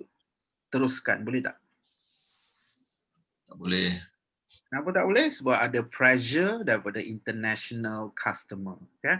So Petronas pun dah kena declare yang kita ni tidak akan discriminate dan mereka pun akan terima LGBTQ. Mereka tidak akan discriminate LGBT. Itu semua telah dijanjikan kepada Petronas, kepada dunia. Kenapa agaknya Petronas, syarikat yang besar, kena janji tidak discriminate LGBT, tidak discriminate bangsa, jaga pekerja? Kenapa dia nak kena declare benda-benda gitu? Because they don't want to be boycott by the world. Mereka adalah syarikat yang perlukan dunia. So jika mereka tidak tunjuk kepada dunia yang mereka ni tidak discriminate LGBT, tidak discriminate bangsa, tidak discriminate agama, so mereka akan lose the sustainability. Mereka tidak akan boleh terus bisnes sebab masyarakat dunia sedang boycott mana-mana syarikat yang anti-LGBT, mana-mana syarikat yang discriminate pekerja, mana-mana syarikat yang tidak jaga alam sekitar, so mereka akan discriminate. So you guys pernah baca Petronas punya Human Right Code of Conduct tu semua, pernah baca tak? Saya buka contoh lah. Ini cuma nak buka you punya minda supaya nanti masa buat kajian risk and opportunity assessment, you guys understand what is going on in the world dan guna semua tu sebagai input to your risk assessment. Okay. So ni Petronas Code of Conduct Human Right, ni contoh dia. So ini semua kontraktor termasuk syarikat yang saya pernah consult. Kami terpaksa semua terpaksa comply tu ni semua requirement. Ini contohnya non-discrimination. Nampak non-discrimination? By respecting diversity in the workplace and not engaging in any form of unlawful discrimination based on gender, race, ethnicity, skin color, religion, nationality, sexual orientation. Apa maksud sexual orientation? Apa maksud sexual orientation? LGBTQ. Yes, so kita kena terima lah. So kenapa agaknya Petronas? Dan diorang ni sebenarnya telah diterima email-email daripada NGO international. Dia kata, bila kau nak buat LGBT Days? Faham? bila kau nak buat LGBT campaign, contohlah, so Petronas tengah blur sebab dia tahu kalau dia buat macam tu, rakyat Malaysia pun salah satu interested parties yang mereka kena jaga. So mereka tahu confirm rakyat Malaysia akan kutuk Petronas and all that kan. So that is why you guys must always understand all this, the external issue, the interested parties requirement. In order for us to be successful in our food-based business, you guys kena faham. So semua yang kita go through tadi, that will be used sebagai kita punya input untuk buat risk assessment. Okay? So kita punya input untuk buat risk assessment, hendaklah guna kita punya context and all that. So now, before kita buat risk assessment, kita tadi dah kaji context, kita dah faham kita punya interested parties and what is their requirement. Kita juga dah faham internal and external issues. So of course, before kita do risk assessment, oleh sebab ini adalah food safety, kita juga kena faham prerequisite programs.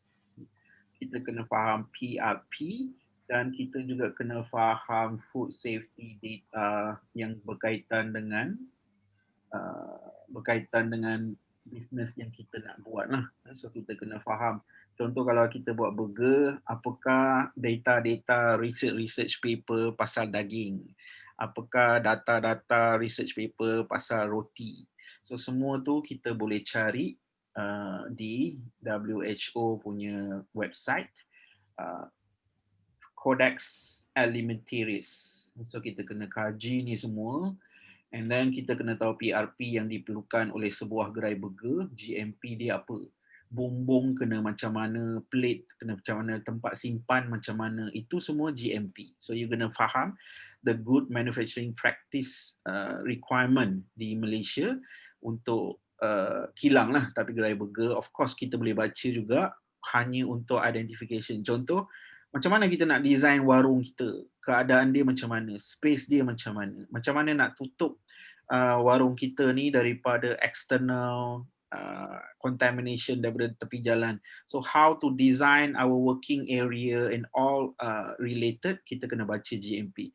Ni adalah salah satu daripada PRPs, dan PRPs kalau ikut ISO adalah ISO 22001-2-3. Anda kena faham mana yang berkaitan dengan bisnes anda.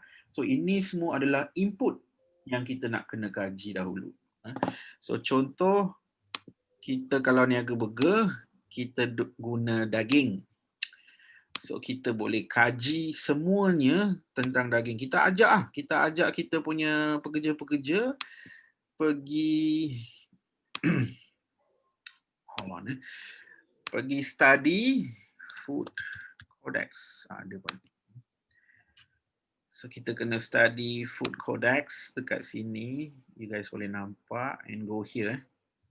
Go here for more detail. Pergi sini, Codex Alimentarius. Dan anda boleh kaji contoh pasal beef burger atau patties. Beef patties. Go, hanya search saja. You guys boleh baca. Termasuk yang berkaitan dengan Taccp dan dengan VAAP atau Vaccp. Ini adalah non-heated processed meat, poultry, beef patty. So kena faham semua tu lah. So kaji tentang beef saja pun ada. Beef. So semua ni benda-benda yang kita kena baca sebelum kita buat risk assessment bersama pekerja-pekerja, sebab semua ni adalah input-input yang kita kena tahu. So kita kena tahu tentang food fraud, kita kena tahu pasal bakteria-bakteria yang boleh mengakibatkan beef is biological hazard tu, semua kita kena baca. So lepas kita baca semua ni, kita baru akan dapat banyak idea apakah hazard yang wujud, apakah risk control yang diperlukan mengikut OPRP atau Operational Prerequisite Program. So semua tu kita boleh baca daripada data sini. So kalau kita tak baca semua ni, kita terus buat Haccp, kita terus buat Taccp, kita terus buat risk opportunity, banyak benda yang kita tak faham dan kita akan fail to identify the risk. So this is a prerequisite thing. So before kita buat Haccp, before kita buat Taccp, before kita buat integrated risk assessment ni, read all this. Kita kena read all this. Contoh ni adalah guideline. Saya buka satu sebagai contoh. So anda pun kaji ini barang-barang ni dan you guys boleh baca dia punya Caccp ni, Haccp Annex ni, fresh fruit and vegetable, tidak kena-mengena, low moisture food, you boleh baca. So all this is necessary studies, study yang anda perlu go through dengan pekerja-pekerja. Tak kira lah niaga burger ke apa, kalau kita tak tahu dekat beef ada bakteria apa kita tak tahu, fraud case fraud yang pernah berlaku kita tak tahu. Ni food fraud ni, dia ada cerita pasal horse meat juga ni, nampak ni. Dia cerita pasal horse meat yang popular dekat Malaysia sekarang ni lah. So dia orang ada addressing risk prevention, ni dia cerita pasal food fraud yang paling baru yang pernah berlaku juga pasal daging kuda yang masuk di dalam beef patty. Tu macam-macam. So you guys should always update your current issue knowledge and always update kita punya knowledge tentang biological hazards, physical hazards yang pernah berlaku, dan guna semua ni sebagai data untuk kita buat kajian risk and opportunity assessment. Okay, so ni semua ada packaged food and all that. So saya suka selalu pergi sini dengan pekerja dan saya all this data saya tak pernah download, dan setiap kali nak buat kajian risiko kita akan search yang baru because diorang kadang-kadang akan update data-data yang baru, kajian-kajian yang baru, new research and all that. And pekerja-pekerja kita kena baca, go through all this bersama-sama to find out how to do this. So ini adalah guideline for control of salmonella in beef and pork. So kita kena baca semua ni. Fact sheet dia, 5 key, semua ni kita kena baca sebagai data-data, input-input kepada kita punya risk and opportunity. Barulah kita banyak idea nanti masa nak buat kajian risiko. Okay? Are you guys alright with how it's supposed to work? Boleh faham dengan cara yang oh sorry salah share whiteboard lah pula. Okay, let me try share screen. Okay. So you guys faham? So dengan guna data-data ni lah baru kita boleh buat risk and opportunity assessment. Okay. Saya ada rule saya sendiri. Rule saya tentang risk and opportunity adalah first kita kena faham system related risk. Management system related risk. Semua risiko yang berkaitan dengan pengurusan kita kena kaji risiko dia. Okay, so ni kita boleh anggap risk plus opportunity. Okay, kemudian semua risiko berkaitan dengan produk. Inilah anda boleh pergi kepada Haccp. Okay, dan of course dia pun relate dengan proses, dan semua risiko berkaitan dengan proses inilah kita boleh anggap sebagai threat assessment critical control point, vulnerability assessment critical control point. So ni Haccp and Taccp. So cara terbaik oleh sebab setiap kali ada perubahan undang-undang, ada isu, ada reject, ada customer complaint, ada internal issue. So, setiap kali all those things happen, changes in the 4M, issue. Okay. Kita kena update balik kita punya risk and opportunity. Anda bayangkan kalau anda buat asing-asing, anda ada satu khas risk and opportunity punya format. Kemudian anda ada lagi satu khas untuk produk, kita panggil Haccp, biological, chemical and physical hazard yang berkaitan dengan produk.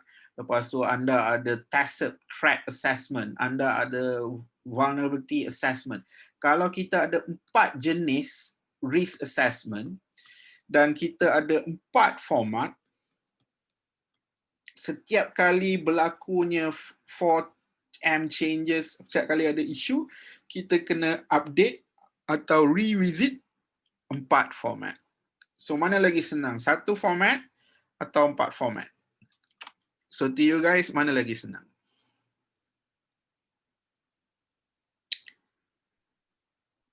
Can you guys get me? So yeah? What do you guys think? 4 format or 1 format? Do you guys want to do 1, risk and opportunity, 2, Haccp, 3, Taccp, and 4, Vaccp? Or you want to combine all this jadi satu? Mana satu? Mana satu bagi anda lebih practical dan lebih masuk akal? Combine atau asing-asing? Combine. Yes, so kita boleh combine all in one because it does not make sense to re-update every 4 format, nanti kita lupa. Kita lupa. Sebab macam tadi pagi saya beritahu kan, most people yang implement ISO ni is not really implementing ISO.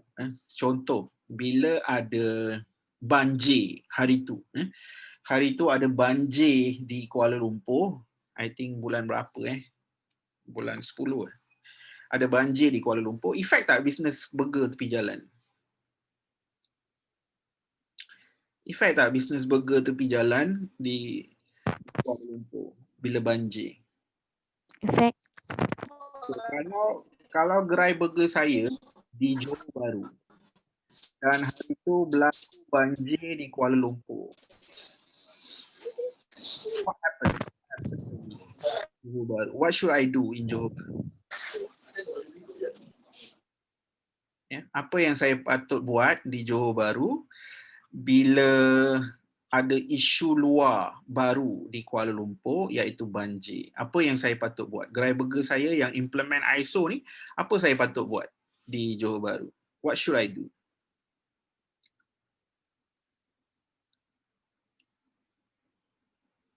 Okay guys, what should I do? So that is a new issue kan? That is a new external issue yang berlaku di tempat lain. Banjir, terpadam lah pula. So banjir di KL is a new external issue. So saya berniaga di Johor Bahru. So what should I do? Apa yang saya patut buat? Perlu tak kita buat risk assessment kembali atau revisit kita punya kajian risiko? Perlu atau tidak?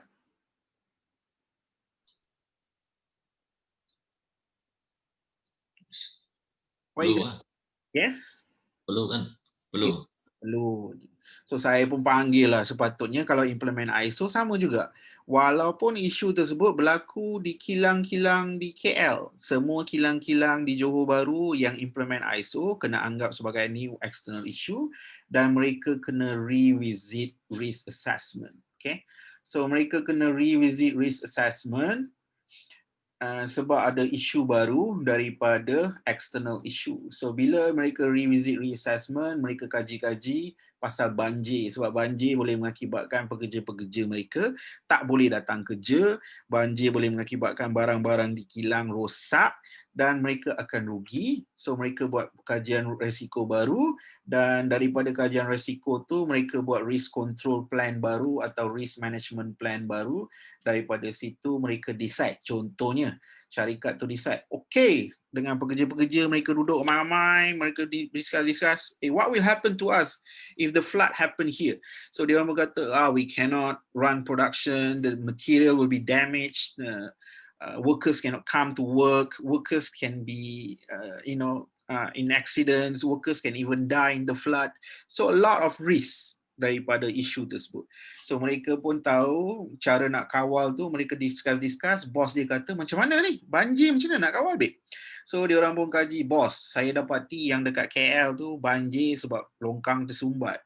So apa kata sekarang mulai hari ni kita masuk kerja pukul 8 sampai 8:30, satu kilang punya pekerja pergi pusing-pusing cek longkang. Contoh, check draining system. So bila dah cek longkang, kalau ada problem, kita terus report to PBT. Bagi tahu sini longkang tersumbat, kalau hujan lebat nanti banjir, banyak kerosakan. So this has become a new control plan.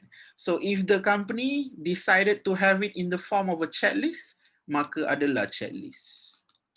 Okay, adalah dokumen baru, checklist. That is how a system work sepatutnya. Itulah cara sepatutnya sistem pengurusan bekerja.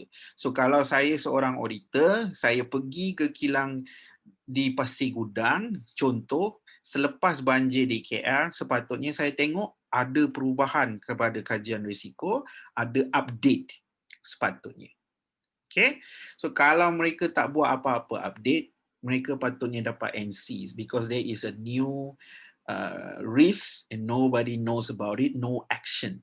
Contoh lagi satu, external issue yang paling serius, iaitu apa yang berlaku di Beirut atau Lebanon hari itu. Di Beirut berlaku explosion, betul? Semua aware kan pasal letupan di Beirut? Are you guys aware about that? Yes, aware. Aware. Yeah. So now, you guys ni semua tu sedang bekerja tak? Are you guys working?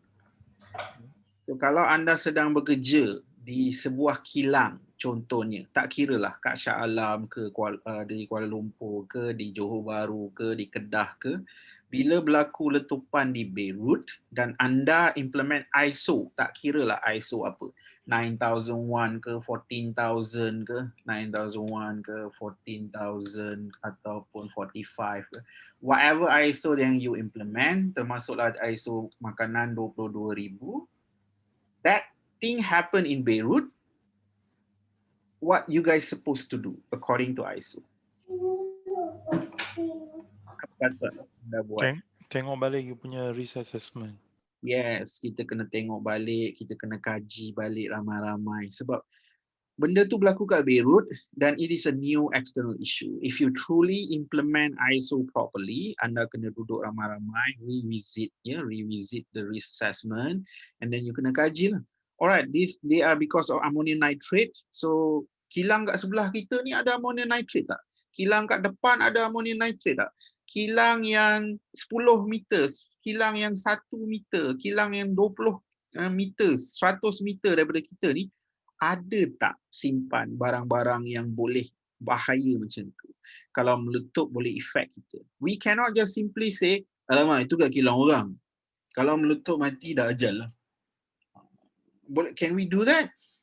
Boleh kita anggap dah ajal lah tu.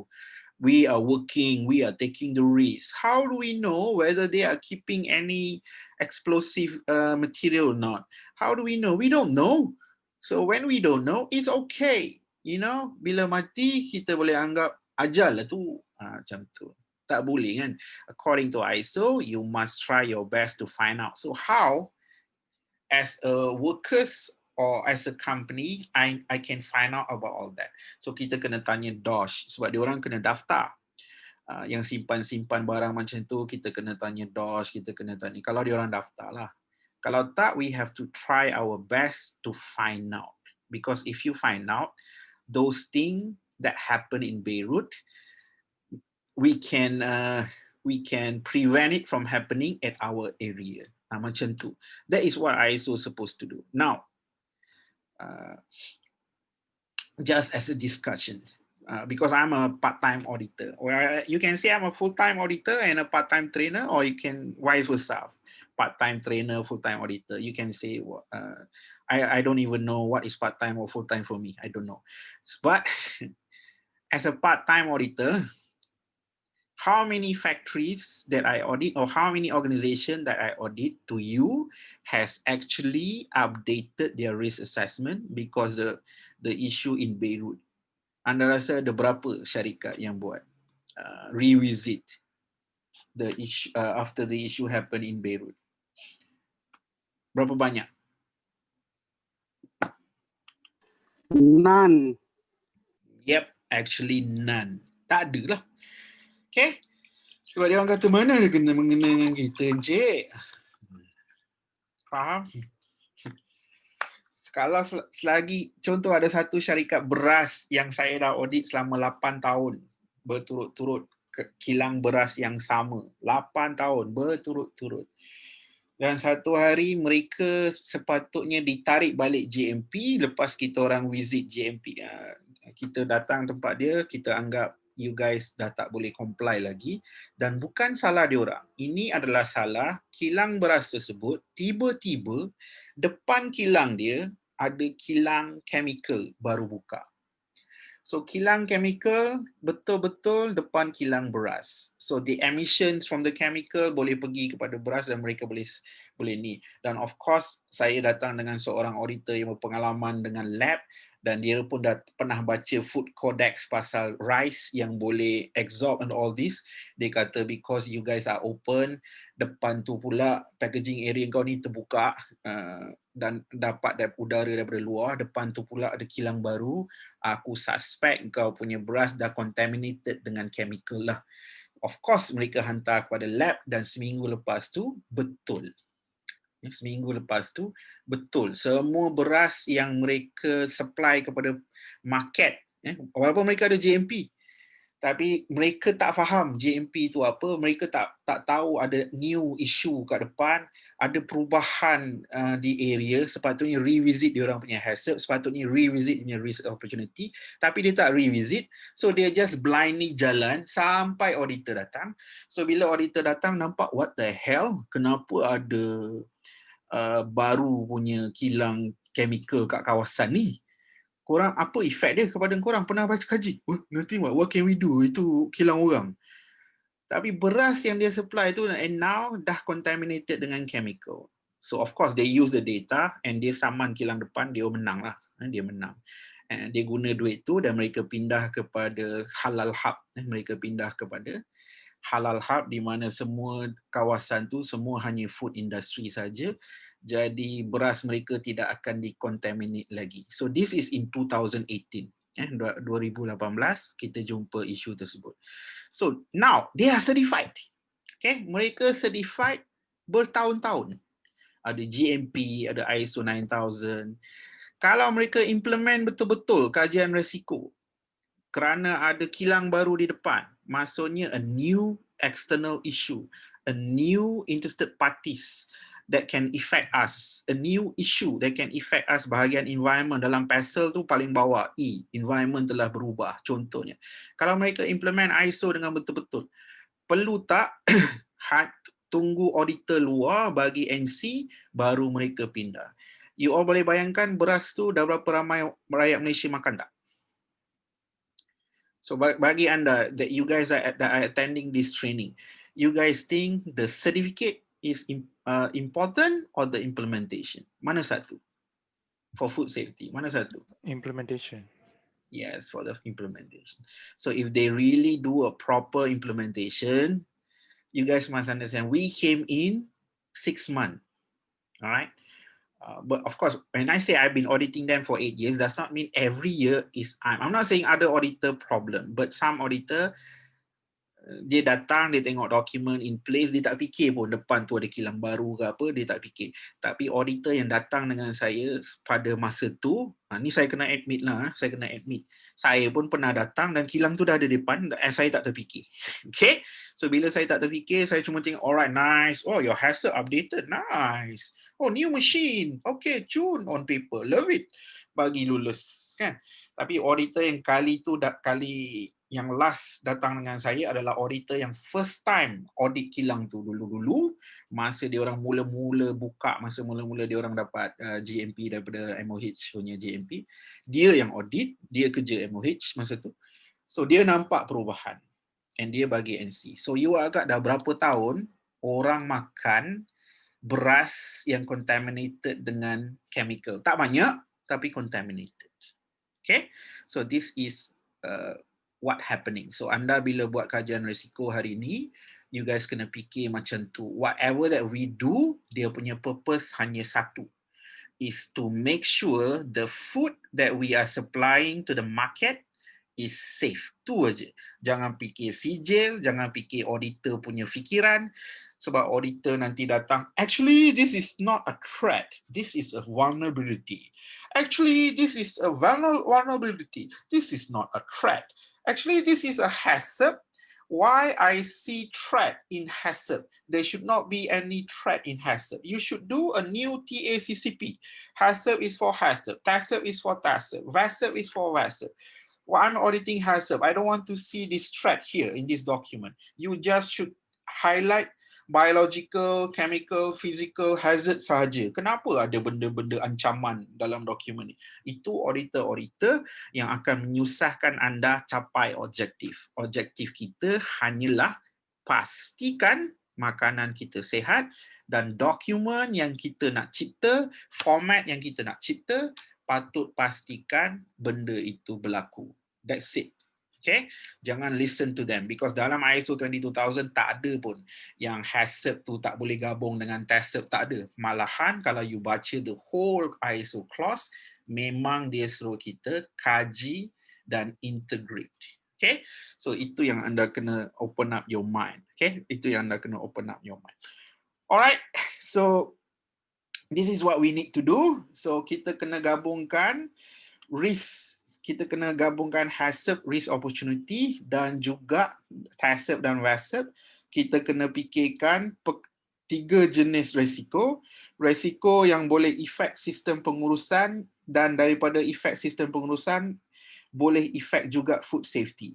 Risiko yang directly efek produk iaitu hazard seperti biological, chemical dan physical. Dan risiko-risiko yang boleh efek proses iaitu sabotage daripada pekerja yang nak bunuh orang,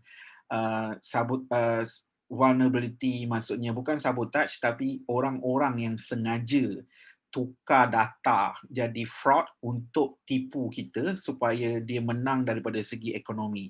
Contoh kalau dia jual daging kuda sebagai daging lembu, dia menang daripada segi ekonomi. So itu dia panggil vulnerability.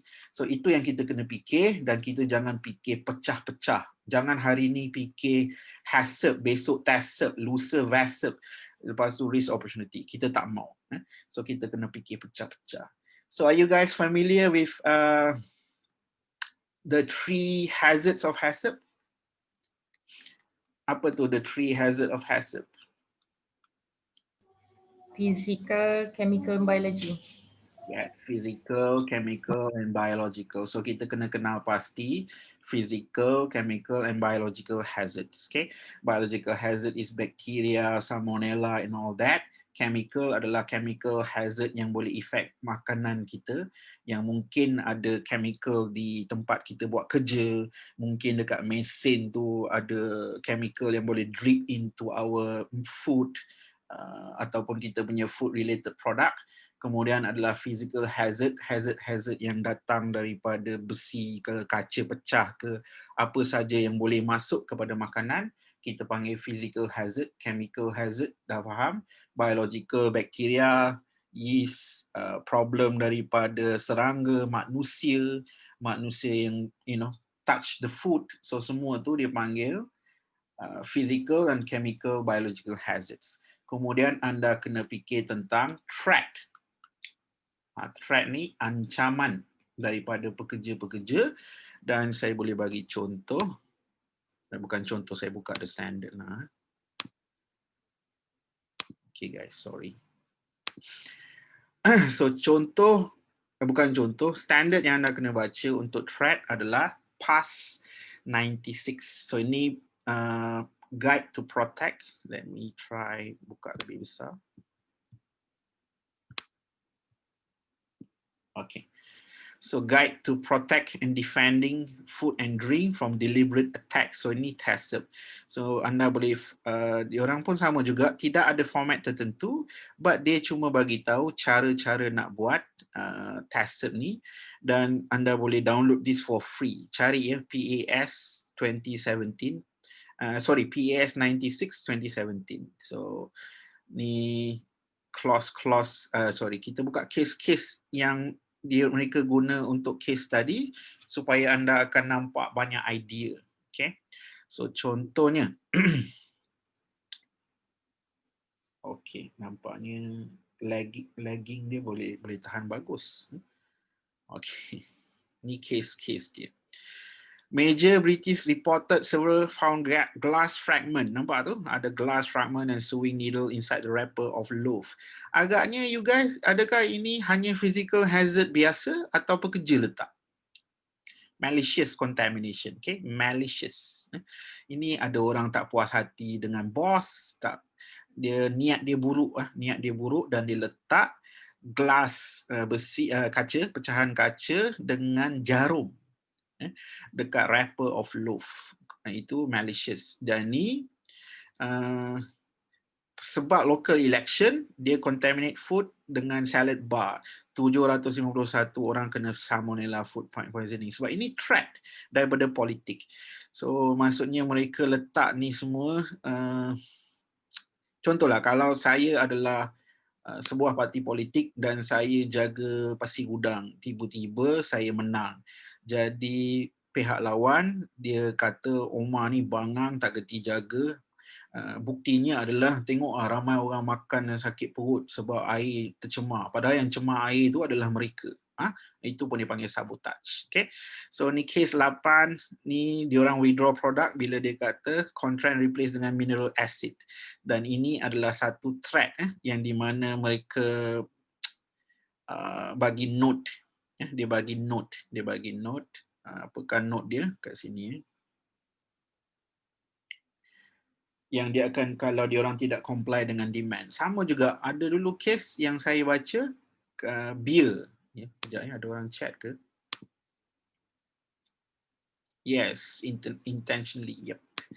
Alright, so ada beer company yang dia letak cyanide, kemudian dia bagi tahu CEO ataupun bos kilang beer tu, dia bagi tahu, okey, daripada 100,000 can yang keluar tu 10 can ada cyanide. Kau tak bagi aku berapa juta, aku akan biar je. Aku tahu serial number mana ada cyanide.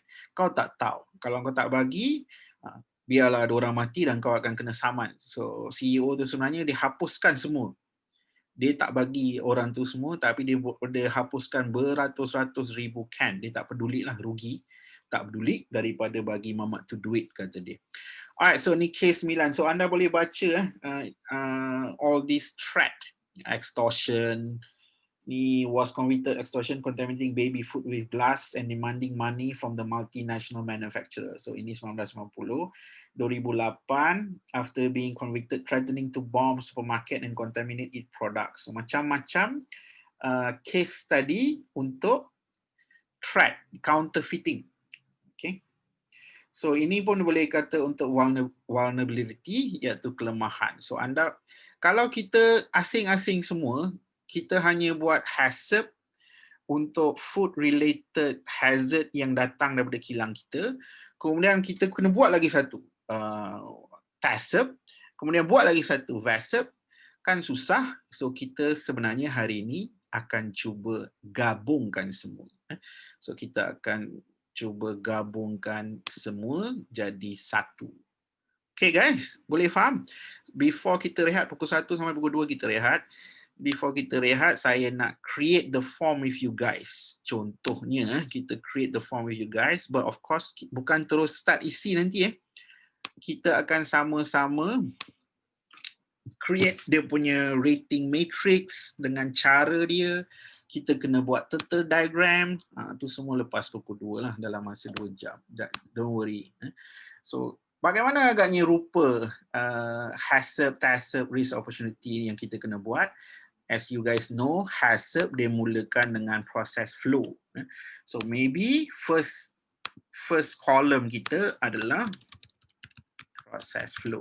Dan seperti saya bagi tahu tadi, kita kena fikir sistem, kita kena fikir produk, kita kena fikir proses. So process flow untuk buat burger ni, nombor 1 contoh hiring of workers. Faham kan? Kalau buat Haccp, ada ke hiring of workers? Tak ada. Kalau Haccp, dia mula dengan beli material, dia lepas tu masuk store, dia proses flow dia macam tu. Tapi sebab kita punya bukan hanya Haccp, kita gabung semua. So kita boleh start dengan hiring of workers, ataupun you guys nak start lagi betul-betul punya start, iaitu research of customers needs. So dalam proses ni apa resiko yang ada? Contoh, okay. So lepas tu kita gabung sampai yang berkaitan dengan Haccp. Contoh purchase of material, and then storage of material. So you guys kena buat the correct process flow lah, the correct process flow of the proses yang kita nak identify. So dekat sini saya boleh pecahkan kepada jenis-jenis risk dia. Contoh saya tulis kat sini risk ataupun opportunity. Ingat format ni kita cipta sama-sama, okay? Risk ataupun opportunities. Kemudian kita boleh pecahkan lagi kat sini, effect dia apa? Effect. Okay. Kemudian sini kita boleh tulis hazard, sebab ini hanyalah untuk Haccp. Of course kat sini kita boleh tulis effect dia apa lagi sekali. And then sini anda boleh buat threat. Macam saya bagi tahu, sebenarnya threat ni anda boleh gabung dengan vulnerability and all that. Tapi katakanlah kita nak berfikir cara mendalam, kita buat format macam ni, no problem. Threat and the effects. And over here kita boleh tulis vulnerability. And over here will be the effects. Kan?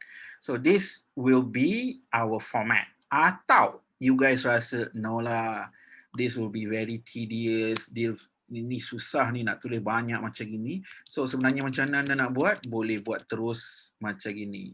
Risk, opportunity, hazard, threat, vulnerability, semua di kolom yang sama. Nampak? Tak ada masalah. How you guys want to do it is up to you. So however you guys want to do it is up to you. And then the effect of it. So sini kita boleh bagi markah severity. So markah severity ni kita boleh pecah-pecah atau boleh satu je. Saya suka pecah-pecah. Pecah-pecah maksudnya daripada segi business, markah dia berapa. Daripada segi food safety, markah dia berapa. Daripada segi efek kepada pekerja saya, markah dia berapa. Daripada segi reputation, markah dia berapa. Daripada segi business, food safety, employee reputations, legal, markah dia berapa. Okay, so business, food, employee, reputation, legal. So anda boleh fikir apa lagi yang anda sebagai syarikat pentingkan, boleh tulis kat situ. Okay, boleh. So contoh, research of customer need, salah kaji data, tak nampak vegan makin popular. Okay. So kita salah kaji data sebab vegan ni makin lama makin popular. Anda boleh nampak KFC dah ada vegan option, McDonald ada vegan option. Effect, kita rugi sebab dianggap manusia yang kejam dan berdosa sebab masih jual daging. Contoh je tuan-tuan, jangan marah. Contoh. Okay. So daripada segi business, severity dia, markah yang kita dapat of course 5. Daripada segi food safety, salah kaji data ni tak ada kena-mengena dengan food safety. Kita bagi 1 markah. Maksudnya tidak ada efek kepada food safety. Daripada segi pekerja, isu ni bila berlaku semua pekerja rasa sedih, mereka tak ada kerja, jadi teruk reputasi, 5 markah. Daripada reputasi sebab dianggap kejam dan berdosa, 5 markah. Daripada segi langgar undang-undang, kat Malaysia tak ada hal jual daging, so tak ada, so 5 markah. So nampak ni cara bagi markah ni, nanti kita akan bincang sama-sama lepas rehat, sama-sama kita akan bincang. So ini format yang saya cerita untuk gabung. So ini salah kaji data ni adalah resiko, dia bukan hazard. Bukan. Hazard dia akan datang daripada purchase material, risk pun boleh datang di proses purchase material. Ni contoh je tuan-tuan. So hazard contohnya, masa raw material kita beli daging yang contaminated dan kotor lah, with harmful bacteria. Contohlah, contoh. So apa akan berlaku? Kita akan tulis di sana lah apa akan berlaku. Sorry.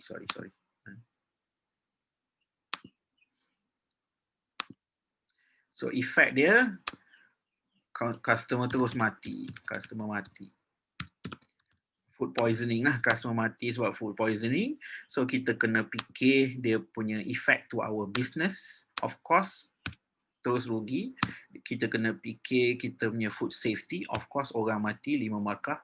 Employee takut sebab dia jadi pembunuh, dia trauma, dia tak boleh kerja lagi, dia bunuh diri.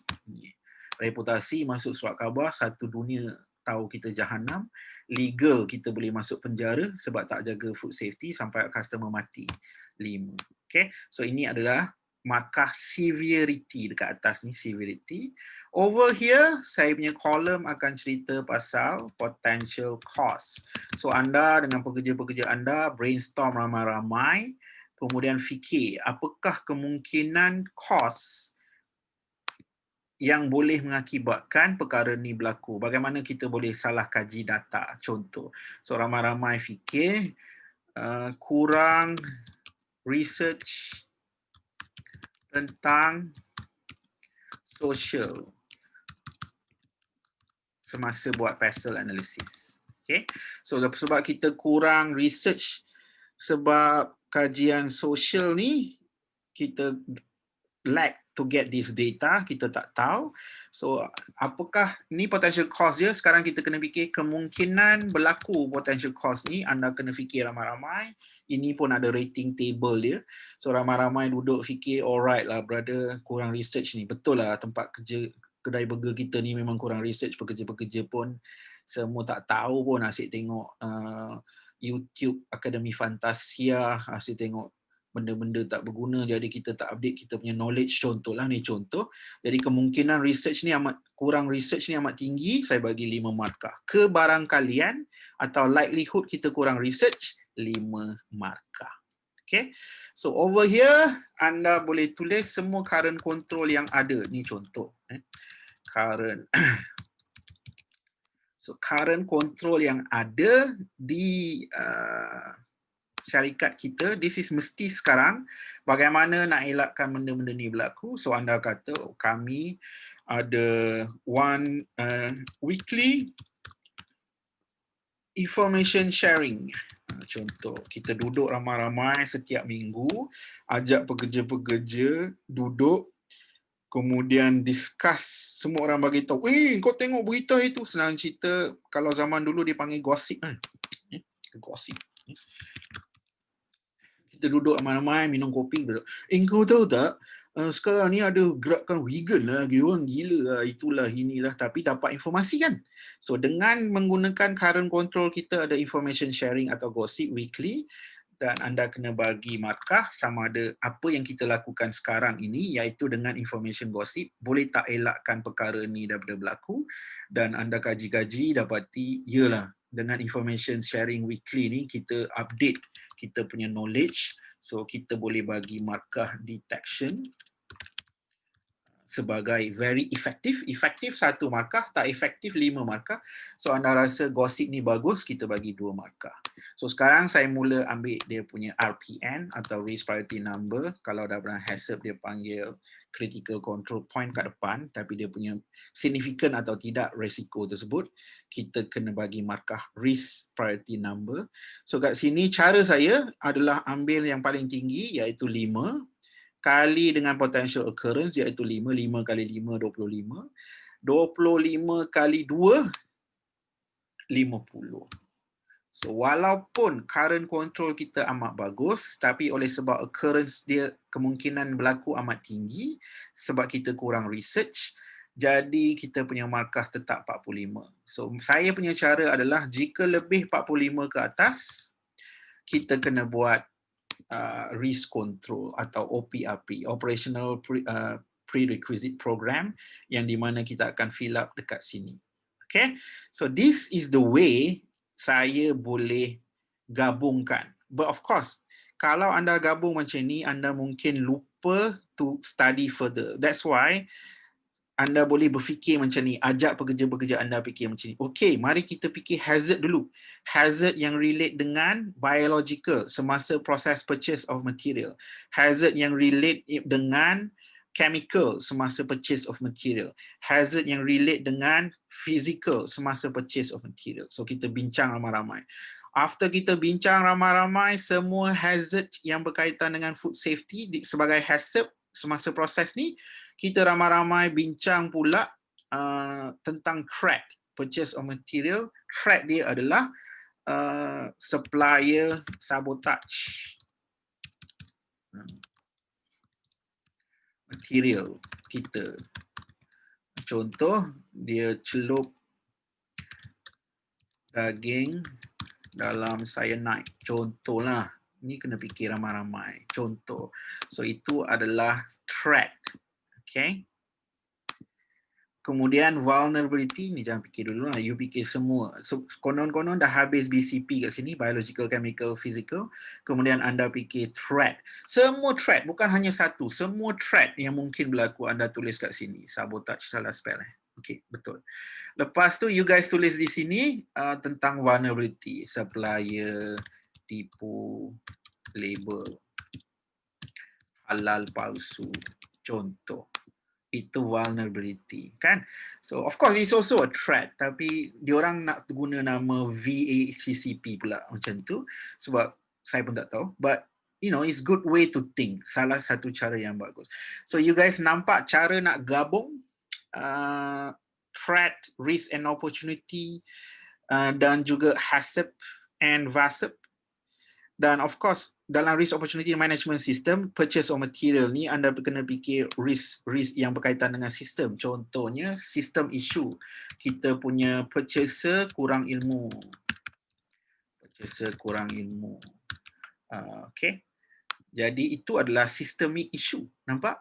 So semua kita boleh gabung. Risk opportunity, Haccp, Taccp, Vaccp, semua di kolom yang ini. But you guys dengan pekerja-pekerja must make sure you explore, you identify everything in this column.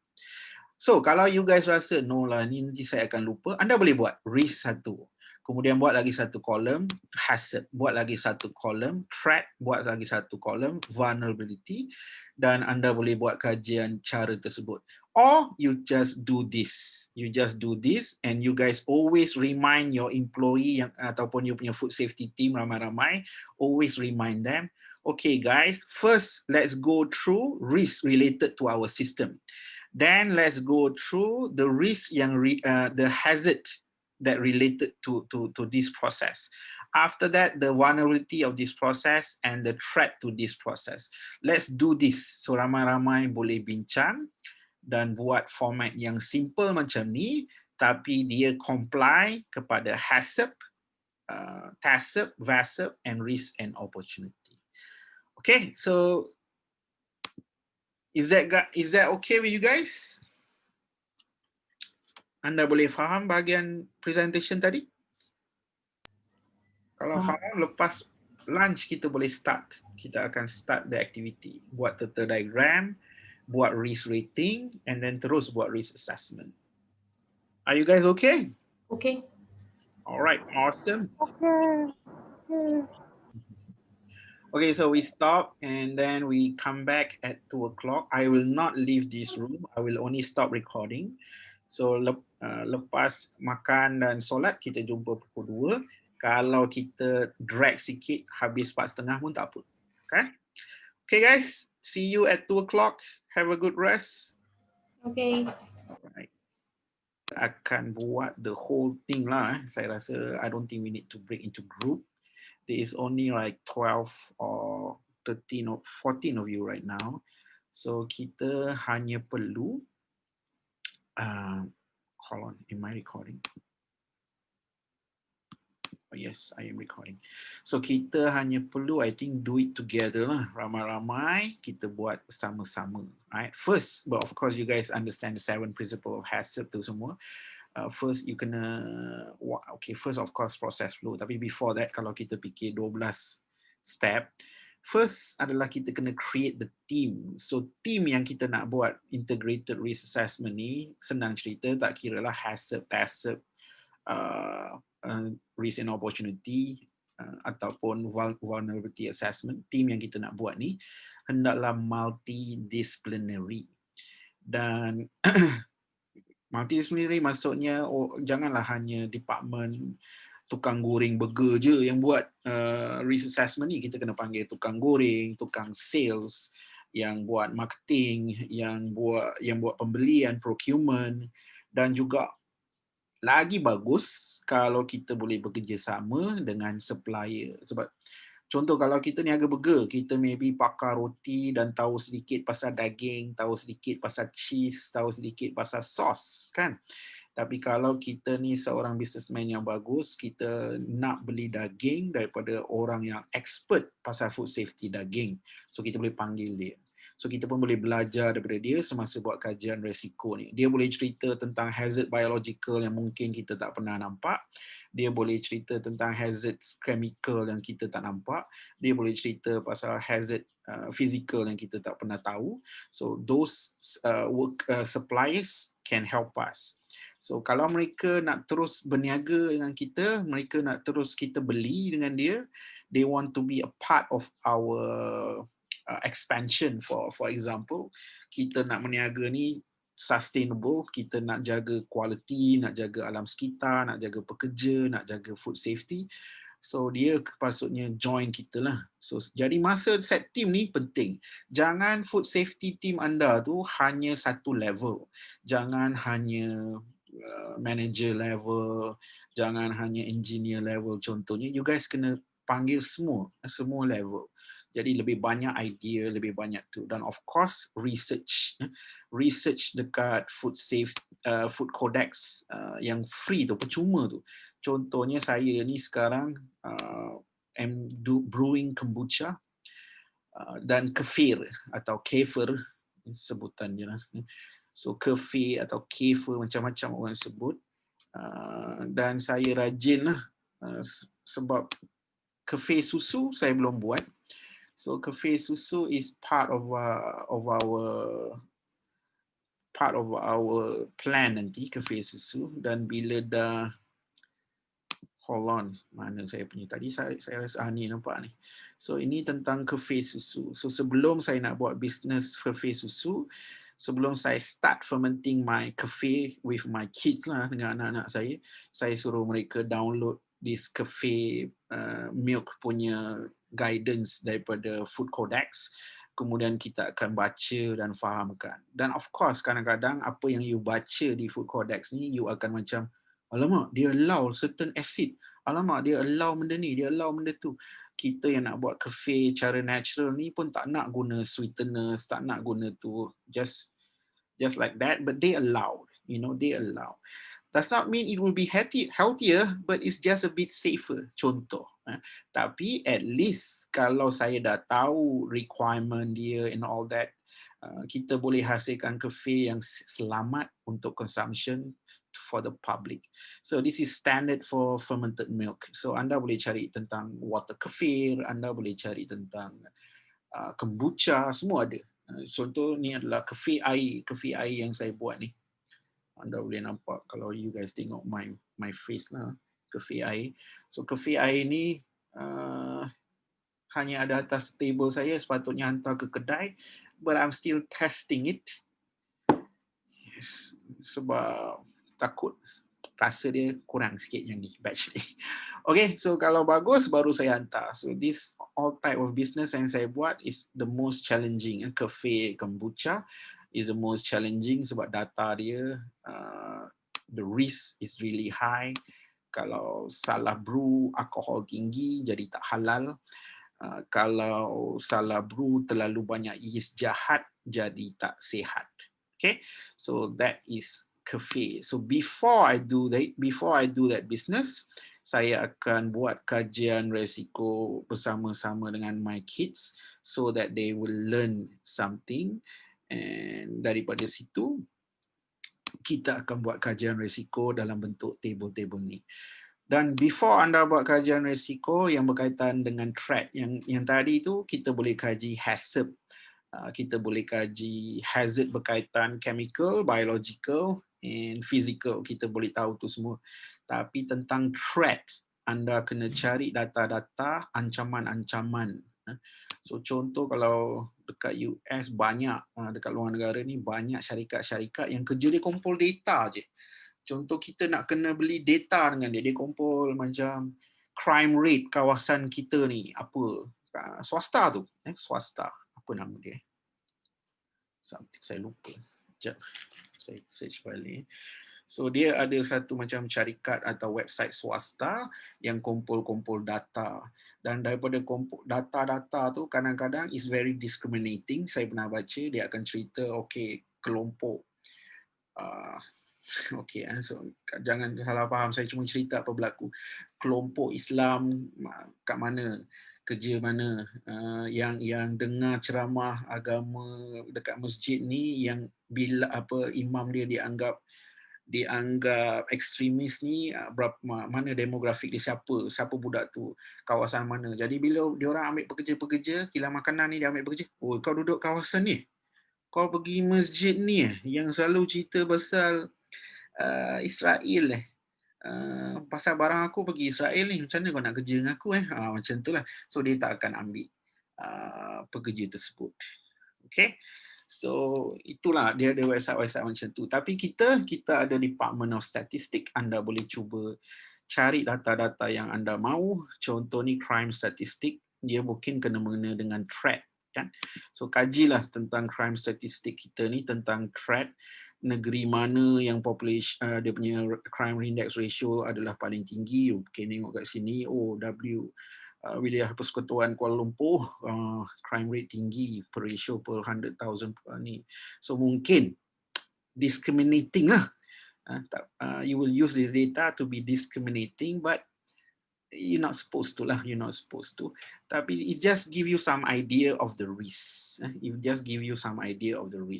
So contoh dekat sini you tengok drug addicts by education level. Paling banyak drug addict adalah 33.9% PMR or equivalent, iaitu sekolah menengah. So walaupun tak sekolah, you tengok 13%, tapi yang paling. So jadi ini akan jadi data-data yang discriminating. Contoh anda nak ambil mereka sebagai tukang goreng burger, atau anda fikir, alamak, Mamat ni hanya PMR, mengikut statistik paling banyak buat jenayah ni, nanti dia curi burger aku ke, ataupun dia beli daging kangaroo, dia cakap dengan aku inilah lembu cik, patty lembu baru, contoh. So it will be discriminating, but it's a threat, it's a vulnerability. So you guys kena cari data-data dan bantu syarikat sendiri guna semua data ni. Kalau boleh jangan terlalu discriminate, sebab saya apa yang diorang buat kadang-kadang saya boleh bagi NC bawah standard lain. bukan bawah standard threat, bukan bawah standard Taccp, Haccp, tapi saya bagi NC bawah standard responsible business alliance contohnya. Contohnya bila saya masuk sebagai auditor, saya tak boleh cerita syarikat mana lah. Bila saya masuk satu syarikat yang buat makanan dan you pergi dekat tempat yang orang tu boleh sabotage makanan, kawasan tu minta maaf cakap tidak ada orang Islam lagi dah. Sebab kita audit food safety ni is repeating kan. So pergi kilang yang sama tiba-tiba tidak ada orang Islam kan. So dia dah anggap it's a risk. But of course, saya sebagai auditor tak bolehlah kata, kenapa tak ada orang Islam sini? Patutnya mesti ada. Oh, tak boleh lah. Tak boleh. But you can sense there is a discriminating issue there. But they are doing it because of the external issue. Kan? External issue, dia orang kaji. Dia orang kaji-kaji, dia kata kalau aku masih guna orang Islam dekat line dan barang ni pula akan pergi ke negara yang orang Islam benci. Ni pun rahsia-rahsia di Malaysia ni lah. Yang kita kata tak ada barang kita pergi Israel tu tak betul lah. Kita ada minyak makan, ada certain stuff yang mesti pergi Israel, tapi dia akan lalu Singapore.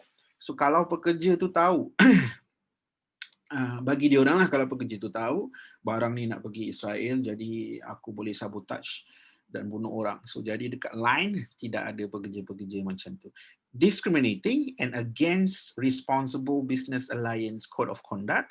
So bila audit bawah RBA, kalau saya nampak bukti dan terbukti itu yang berlaku, kita boleh bagi NC. Discriminating to religions. Okay, but this is how it happened lah, because they do studies and based on statistic, based on external issue, they decide to do what they did. Okay, boleh faham? So sama juga dengan you guys, semasa nak kaji threat, anda kena lebih faham tentang isu-isu luaran. Semasa kaji vulnerability pun sama, kena faham. Senang cerita threat ni, orang yang nak buat problem kepada food safety tu, nak buat sabotage kepada food safety, dia ada macam-macam jenis. Ada yang ekstremis, ada yang gila, ada yang nak buat duit sahaja, ada yang dendam, ada yang memang tak betul otak dia dan suka tengok orang suffer. Contoh, ada jenis orang yang suka tengok orang makan kotoran yang dia hasilkan. So itu semua threat. Dan juga ada vulnerability. Dia basically vulnerability, most of the attack or most of the fraud atau penipuan yang mereka lakukan adalah demi buat lebih untung. Jual daging kuda sebagai daging lembu, untung. Jual virgin olive oil yang tak quality tapi tulis virgin olive oil, lebih untung. Jual burger gourmet yang dia kata adalah Kobe beef padahal hanyalah beef biasa, lebih untung.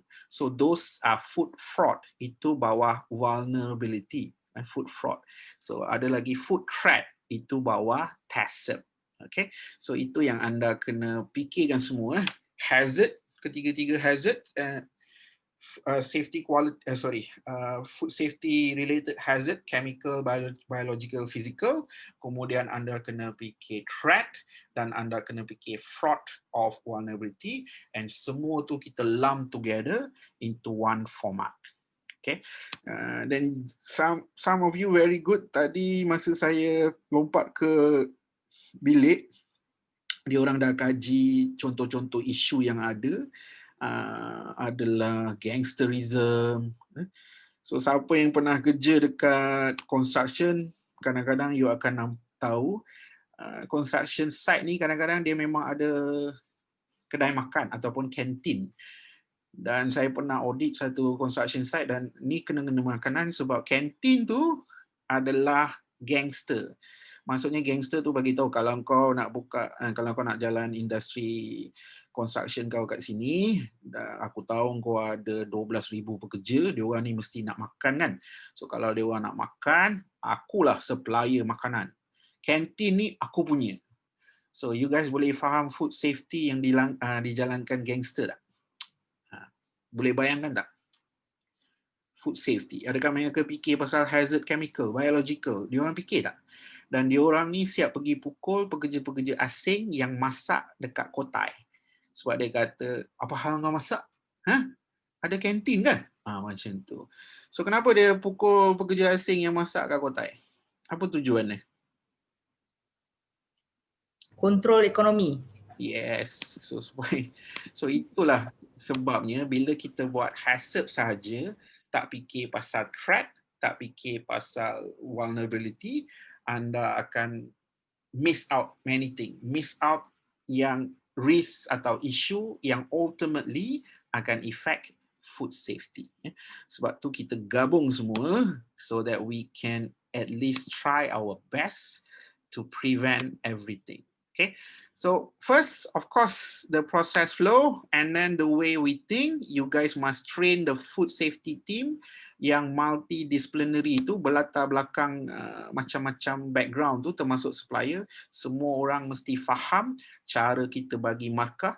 Semua orang mesti faham apakah food safety risk, apakah threat, apakah vulnerability, apakah risk of the management system, apakah opportunity. Semua kita kena ajar dulu semua tu, barulah kita boleh create satu form. Dan kalau terbaik adalah form yang kita cipta bersama-sama pekerja. Okay, so tadi saya dah fill up this part. Now anda boleh fikir bersama-sama saya tentang cara-cara nak bagi markah severity. So kat sini ada 1, 2, 3, 4, 5. Sebab kita set macam ni lah. Kita yang set macam ni, kita hanya fikir 5. So 5 sajalah. So saya letak di sini, paste. And try to make it bigger. Sini kita buat sama-sama, discuss sama-sama dalam keadaan apa kita akan bagi 5 markah. Boleh? So severity. We all do this together lah, sebab saya decide kalau pecahkan dalam group, walaupun bagus aktiviti yang anda lakukan tadi, weird. Sekejap, saya cuba highlight lagi sekali. Merge and center. Alright. Okay, so ini adalah severity kepada business, food safety, employee and reputations, dan bagaimana kita bagi markah 5, 4, 3, 2, 1. So kalau team anda kata, yo, let's do it at 10, up to you, no problem. Okay, so kita bagi, saya decide on 5. Contohnya business. So kita semua brainstorm lah. Dalam keadaan apa kita nak bagi markah 5 untuk bisnes. So anda ramai-ramai decide, ramai-ramailah kita discuss. Anda kata isu tersebut boleh buat kita rugi, potential buat kita rugi 100k. Sebab ni kedai burger. Rugi 100k. Kalau isu tersebut berlaku boleh buat kita rugi 100k, kita akan anggap 5 markah. Boleh je kita fikir guna numbers, okay? Rugi 50k, 4 markah. Rugi 10k, kita anggap 3 markah. Ini maksudnya burger yang kira boleh tahan ni. Kalau anda rasa, oi ngarut lah, kita buat macam ni. Okay? Ni baru bagi anda masuk lebih akal. Rugi RM100 atau 1000 lah, 1k, 3 markah. 2 markah jika isu tersebut boleh buat kita rugi RM500. Ini cara kita decide untuk business. Okay, ni cara kita decide untuk bagi markah business adalah ini. Food safety, jika isu tersebut boleh mengakibat consumer mati. Okay. Cacat kekal. Saya pun tak tahu. Ada kemungkinan tak makan boleh cacat kekal? Boleh. Rosak otak ke apa, termakan chemical banyak sangat kan, dan chemical tu datang daripada kita. So 5 markah jika boleh mengakibatkan consumer atau user. Ni food safety kita fikir user atau pembeli, pemakan. So mati, cacat kekal. So kalau dia masuk hospital sebab food poisoning, kita bagi 4 markah. Kalau dia komplain tak selesa atau tak sihat lepas makan, 3 markah, 2 markah jika dia pulang lah. Dia return and request refund, 2 markah, dan no issues kita bagi 1 markah. So ini adalah food safety. Okay, food safety related severity. So employee, sekarang bagi cadangan untuk bagi markah employee macam mana? 5 markah jika apa? Ramai-ramai berhenti, 5 markah contohnya lah. So bagi idea. Dalam keadaan apa nak bagi 5 markah?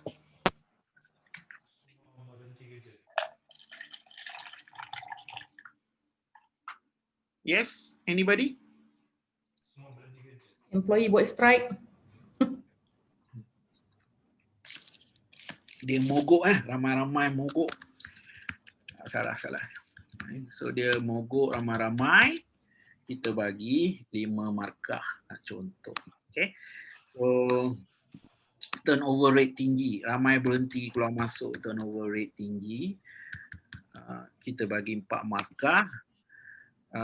Pekerja masih kerja tapi tiada semangat, kita bagi 3 markah. 2 markah, pekerja tak selesa masa kerja, contoh dan 1 markah no issue lah, no issue to the workers, kita bagi 1 markah. Kejap ada chat ni. Hi, I am back in. Hi Rylan. Okay, so reputations kita bagi kat sini lah. Reputation bagi anda mana yang lebih serius? Masuk social media ke masuk berita TV di TV? Masa yang lebih serius? Masuk TV. So TV, okay. Bad news about us, bad info about us. Saya tulis rojak ya. Tak apa masuk TV. Itu 3 markah contoh. Okay. So bad info about us masuk TV. Masuk social media 4 markah. Hanya kawasan yang kita niaga je tahu yang kita ada bad reputation. Maksudnya customer semua tahulah, tapi dekat community tu je, dalam lingkungan 50 kilometers tahu. So community tahu pasal kita. And then ini hanya ditahu oleh pekerja-pekerja kita saja ataupun pesaing. Pesaing tahu about our issue lah. Dia tahu Mamat tu dia jual ni macam saya pernah kena tapi it's actually taste very good. My father he passed away already, but he was from Kerala, India. So ada 1 tahun tu saya tak ingat umur saya berapa, darjah berapalah, kita dibawa saya balik Kerala dan saya makan biryani tepi jalan. Kakak biryani. So kakak biryani ni adalah food fraud. Dia tak ada, not food fraud because they actually tell us, they actually tell me. My father was not there lah, my cousin. Dia cakap, yo, makcik come, we go have some biryani, nice biryani. Dan dia tak makan. So so dia bagi saya makan biryani gagak. Kakak biryani. Okay, biryani gagak. So itu food fraud yang pertama. Okay. But now ada orang tahu. So kita punya competitors dia tahu. Dia akan tahu dan dia boleh guna data tu. Dia akan bagi tahu. Day makcik, lu pergi mana makan burger? Tadi sana. Kau jangan makan burger sana lah. Burger anak dia tu sebenarnya bukan anak, dia guna kucing. Contoh. So competitor tahu, so our reputation will be bad only from the competitors. Okay, and then of course 1 point, no issues. Okay, no issues. And legal, isu yang berlaku buat kita kena penjara. You guys tahu food safe labeling, marketing on that, maximum is 3 years. Boleh baca undang-undang.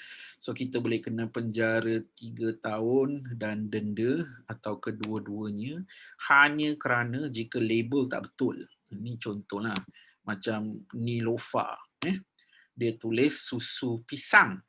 Kemudian dia telah disuruh betulkan menjadi susu berperisa pisang. Kenapa? Kenapa Nilofa kena macam tu? Apa yang Nilofa langgar? Labeling. Susu dia tak ada pisang. susu dia tak ada pisang, cuma ada chemical, ada something artificial flavoring untuk rasa pisang. So you tak boleh tulis macam tu, you kena tulis susu berperisa pisang. Saya punya memang betul-betul kafe. Dan memang betul-betul saya guna nenas, so saya boleh tulis infused atau brewed, second brewed with pineapple. Boleh, kena tulis macam tu. So alright, so ini kena penjara 3 tahun, itu 3 markah dan kena tutup sampai bila-bila, kena tutup sampai mati, kena blacklist, itu 4 markah.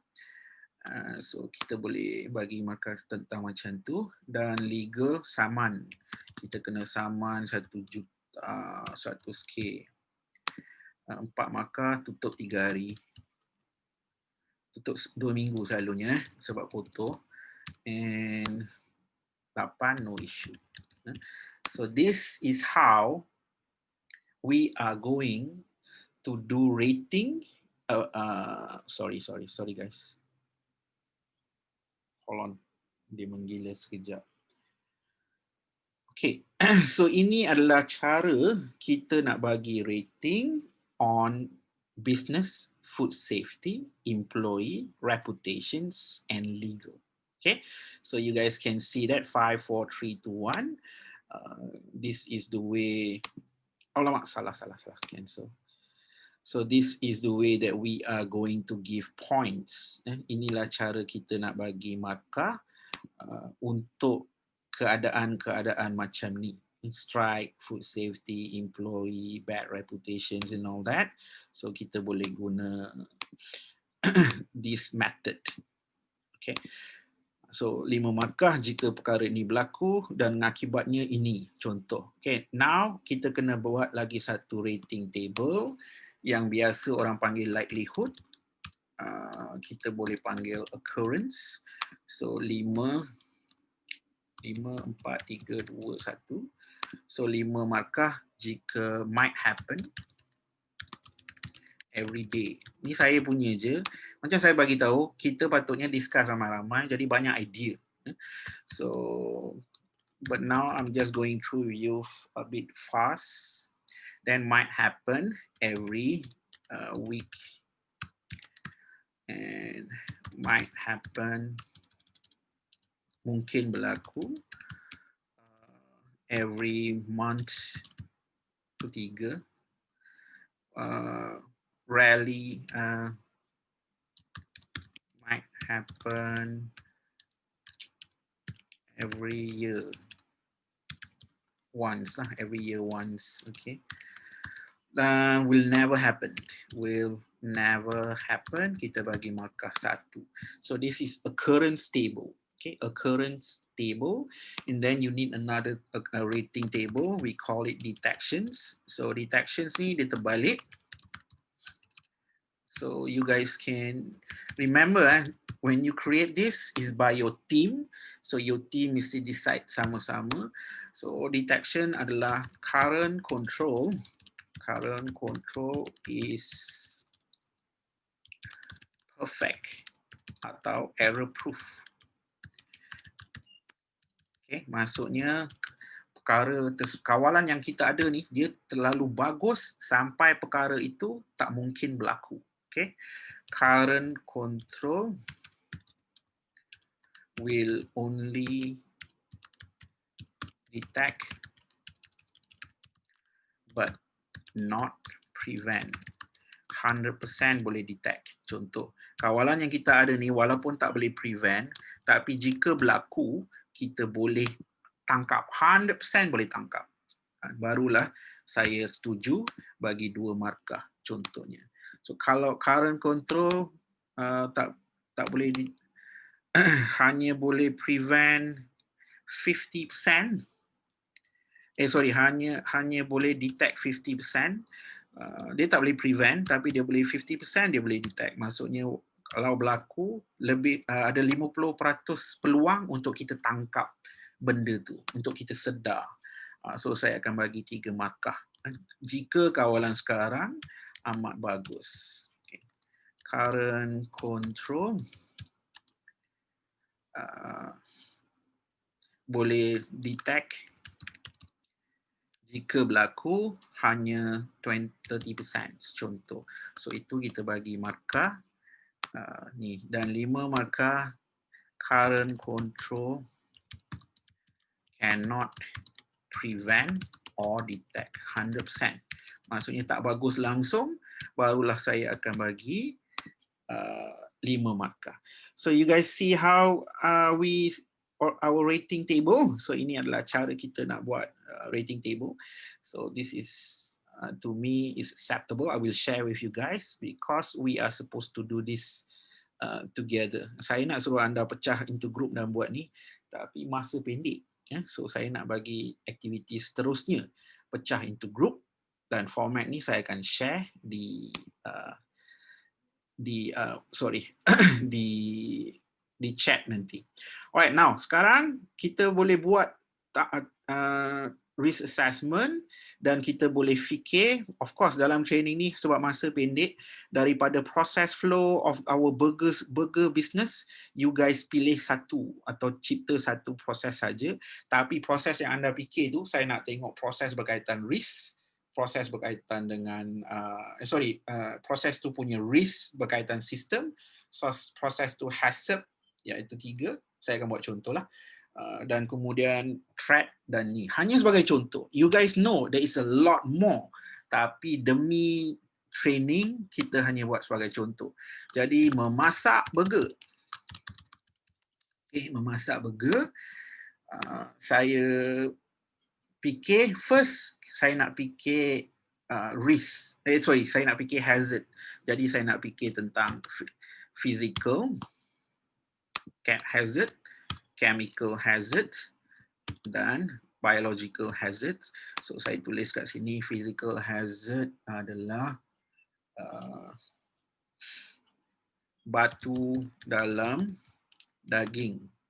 Bukan batu lah, tulang selalunya kan. Tulang dalam patis. Pernah makan burger dan tergigit tulang? Pernah tak? Have you guys makan burger dan tergigit tulang? Oh sorry dia bukan semasa masak burger masak burger, apa yang boleh contaminate dalam segi fizikal?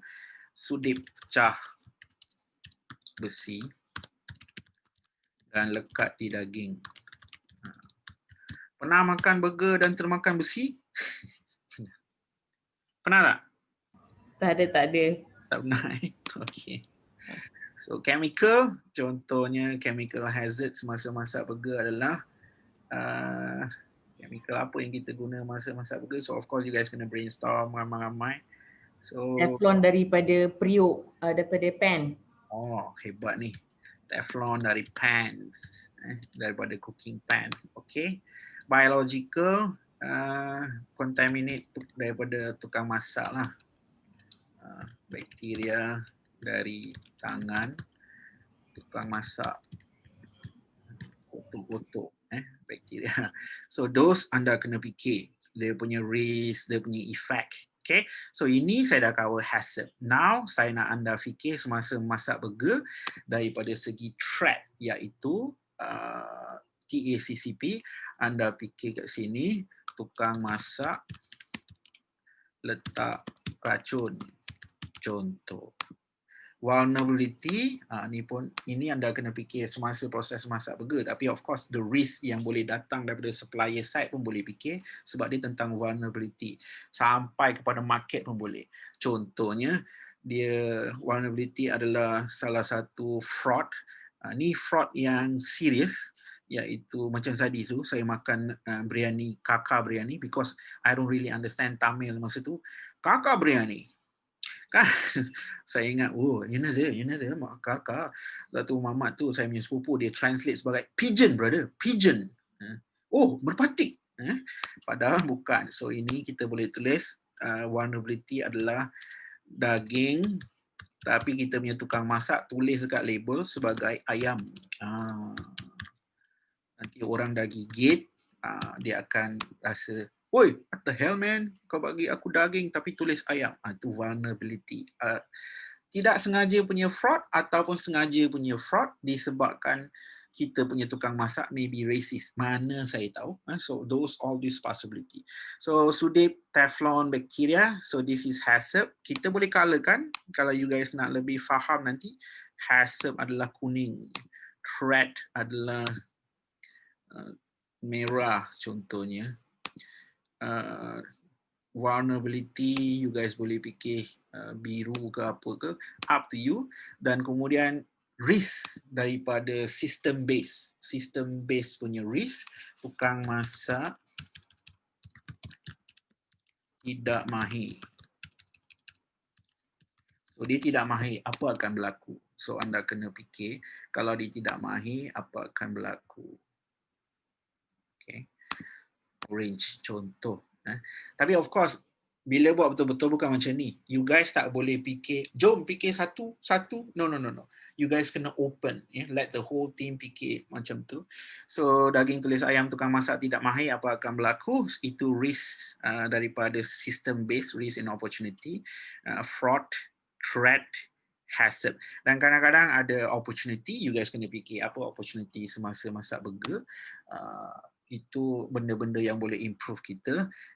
Kita tahu pasal isu baru ni, kita kata terung. Burger terung kita makin ni lah. Start jual burger terung. Contoh saja sebagai opportunity.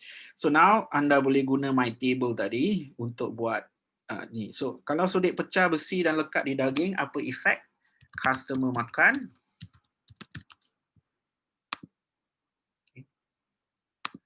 Okay, customer makan dan yes, anybody? Customer makan dan efek kita lah, customer makan dan luka. Dia termakan sudip, kemudian dia luka lah, Teflon daripada pan. Tadi yang bagi idea, teflon daripada pan ada buat apa? Cancer ya?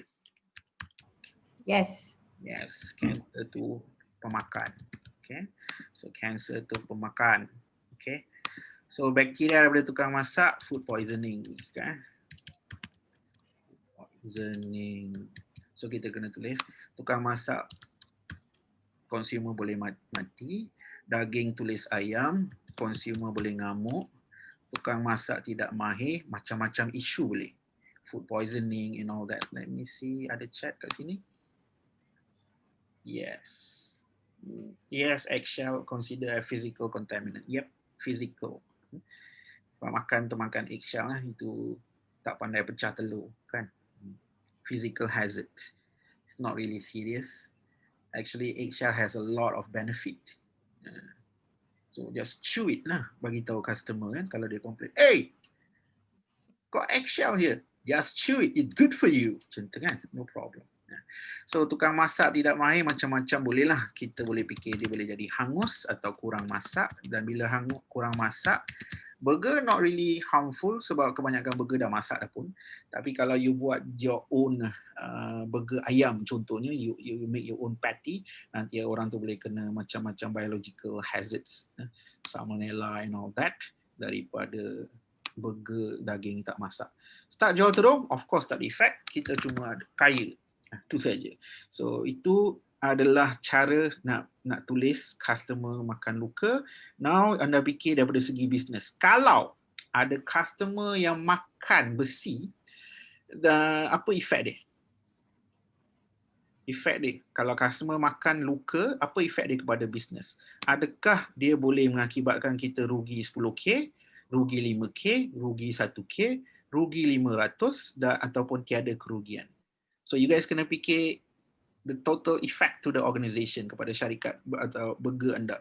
Kalau customer tu termakan burger, kemudian dia tergigit sudip yang pecah tu dan dia luka. So adakah kemungkinan kita rugi 10K?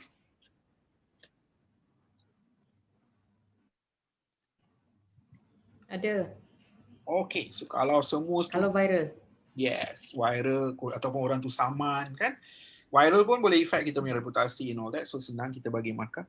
So kalau anda fikir macam tu, ramai-ramai satu tim kena setuju yang yes, markah 5, barulah kita tulis kat sini 5 macam tu. Okay, so food safety. So kalau customer termakan sudip besi yang pecah, dia boleh mati tak? Adakah dia akan mati?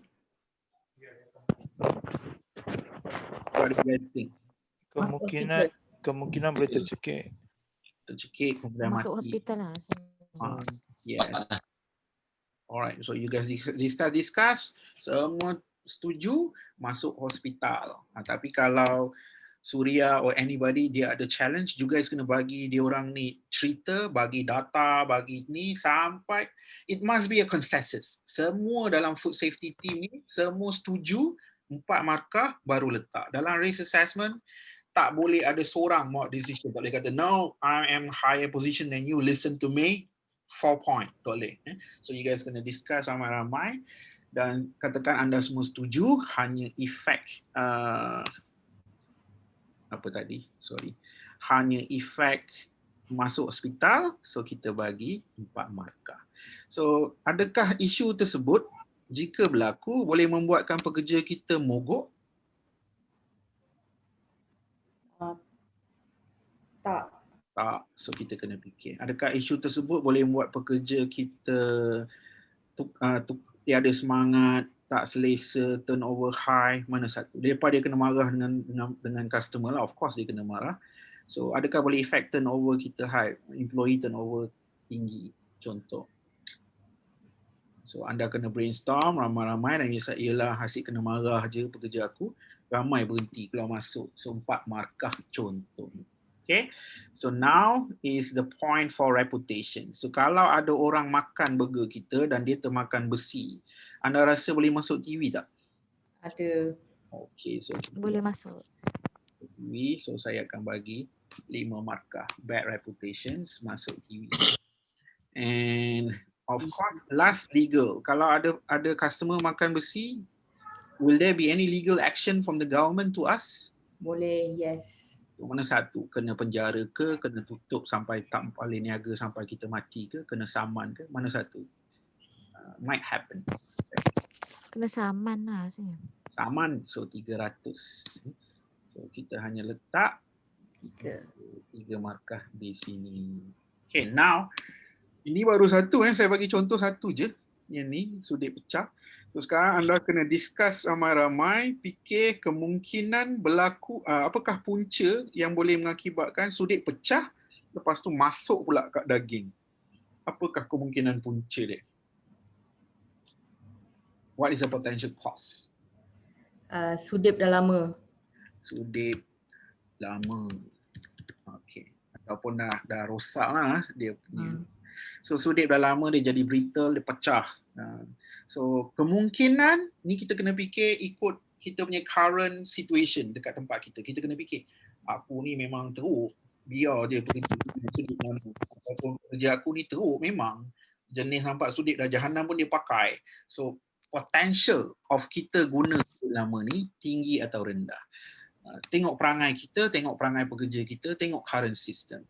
So adakah kemungkinan kita akan guna sudip-sudip lama ni berlaku hari-hari sebab perangai kita? Mana satu? 5, 4, 3, 2, 1. So of course. Berapa? 5. Ya. Kena kaji betul-betul lah. Mungkin gerai burger ni macam ni, tapi ada gerai burger yang banyak pekerja dengan bos yang jenis bagus.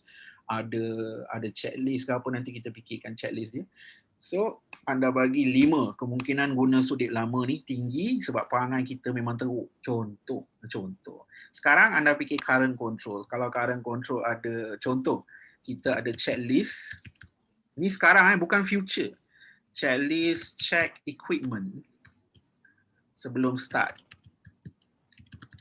Dan checklist ni pula digunakan oleh pekerja yang hebat. Maksudnya dia faham. Dia bukan hanya tulis checklist untuk ISO. Dia kata, alah ni nak kena ISO ni, aku kena tanda ni. Tapi dia faham checklist ni, dia ingatkan dia untuk checklist, untuk check equipment sebelum start atau sebelum guna pada hari itu. So jika itulah kawalan yang kita ada sekarang, bagi anda berkesan tak mengelakkan sudip pecah masuk daging? So itu kawalan sekarang. Adakah kawalan dengan mengguna checklist tu bagi anda perfect? atau kawalan yang check sudip sebelum jalan itu hanya boleh detect tak boleh prevent, 2 markah. Mana satu? Atau current control anda rasa alah checklist tu pekerja aku main isi je, bukan dia check betul-betul pun. So berapa markah bagi anda? 1 hingga 5. Maybe 2. 2, current control will detect. So macam saya bagi tahu, kalau ini kurang clear, you guys sentiasa boleh update sampai dia clear for your whole team. So sekarang anda rasa guna checklist, keberkesanan dia agak okey. So kita pun bagi markah kat sini berapa? 2. 2 markah. So total ambil dekat sini 5 pasal maksimum kali 5 25 macam sama macam tadi. Kali 2 total 50. So we need to take action. We need to reduce the possibility of this happening yang kita guna sudut lama. Sebab sekarang anda bagi 5, anda rasa possibility of using expired tools tinggi bagi anda, so we need to reduce that. Kita kena improve kita punya current control supaya benda ini tidak akan berlaku. Kita kena improve the occurrence. Of course, severity kita hanya boleh improve jika kita tukar design. Contohnya besi sudip tu sebenarnya sekarang boleh dimakan, selamat. Contohlah. So baru boleh kurangkan severity. Faham? Oh, orang termakan sudip. No worry, that sudip is made from the new carbon that it come from outer space. It's very good. If you use it to cut, dia keras. Tapi bila kena air liur, dia lembut, masuk dalam badan. Baru boleh jadi 1. Contoh. So severity hanya boleh berubah if you change the design. Okay? Tapi markah kepada occurrence boleh berubah jika kita dapat improve kita punya current control, kita boleh improve pekerja punya semangat, itu kita boleh improve sini. Okay, so you guys get the picture. Sekarang nampak 1, 2, 3, 4, 5, 6. 6 ni saya nak anda semua discuss guna checklist yang saya beri, and I should see you guys at 3:30. Boleh? Okay. Cik Omar, satu soalan. Yang untuk pengiraan RPN tu, severity markah tu ambil daripada mana? Yang dah highest ke? Severity saya ambil max. Saya ambil max 5. Okay. Lepas tu saya kali dengan occurrence. It doesn't matter whether business or food safety punya. We take action on that. But as I told you, whatever format yang you guys cipta, it should be by you. So kalau you kata, alright lah, kita pecah lah. So you guys nak kira satu-satu pun boleh. 5 kali 3 and then 4 kali 3. Of course, you punya table akan nampak lain. Panjang lah. Yes. But it's up to you. As long as you guys think format kita ni boleh selamatkan kita punya business, boleh selamatkan consumer. It's all up to you. So if you guys think, satu group duduk dan kata, ni tak masuk akal lah. Ini hanya take action kepada 5 markah 5 je. Padahal yang 4 tu pun serius juga. So boleh. So you guys boleh decide bagi tu. Alright, kalau kita score 50, kita ambil action kepada semua yang 5 hingga 3 di severity. Kita mesti ambil action. So jangan hanya ambil action sudut pecah ni terhadap bisnes sahaja. Kita kena fikir juga action tentang food safety dan buat satu current control yang lebih ketat contoh. So those are what we are supposed to do lah. Okay, you guys get the picture on how to use this? Yes. Oh, sekarang nak pukul 3. So can you guys complete the rest dalam masa setengah boleh. Senang cerita 3:30 kita datang balik, boleh? Ni. Boleh. Boleh. So I will share to you dalam saya akan share di chat supaya anda boleh guna the format tadi. Save as. So yang ni buat by individual No. Group tadi. By group tadi.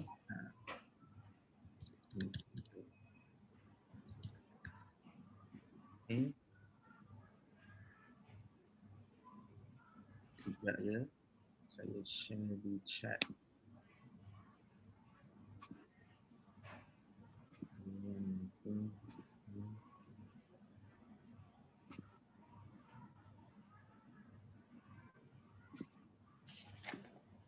Right, I'm sharing.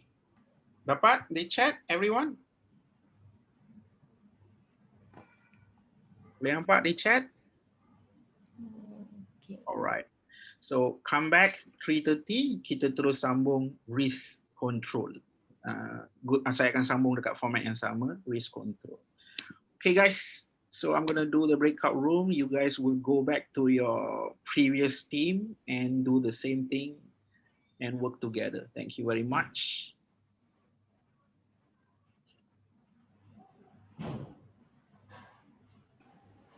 Bye.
So ada based on kerugian kat sini. So cancer pun kita tak nampak sangat. Again, kalau dia viral kan, kalau means if it's Viral. proven, 5 lah. kerugian memang tinggi. So 5. So food safety, what do you think? Food safety I rasa 5 kan? Oh, masuk hospital. Komplain tak sihat Okay. because it's not an immediate effect cancer kan, so it's it's a stage by stage kan. First Yep. komplain Betul. tak sihat. Employee. Tiada semangat. Strike. For this case This case macam tak ada isu je. No issue kot. No issues. tak selesa lah. Maybe Sebab employee mungkin dia keluar masuk lah. No issue lah. Turnover high? Tak. Yep. Reputation confirm hancur.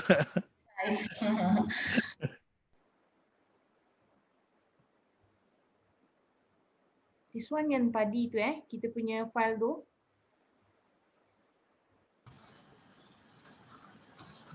I pun tak dapat pun tadi.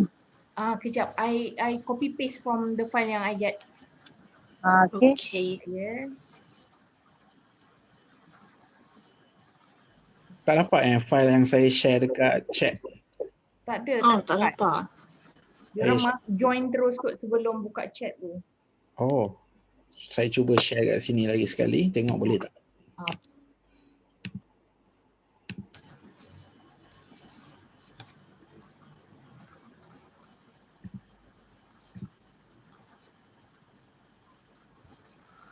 Okay, ada tak di chat?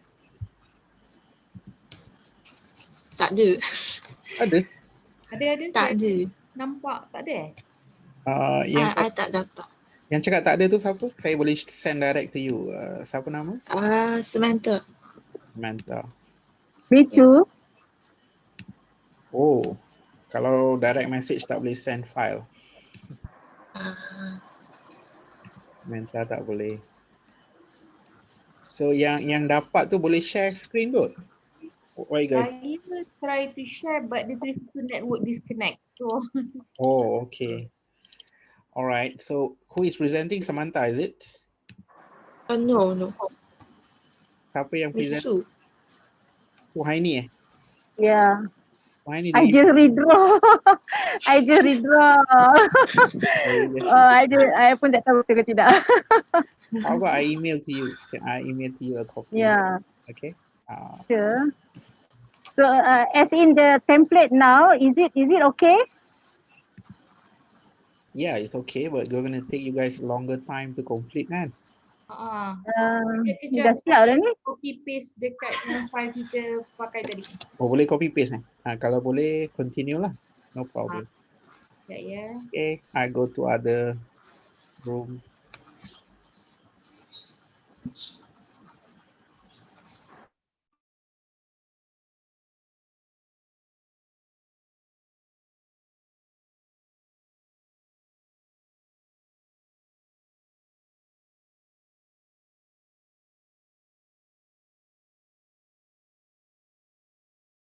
Food poisoning.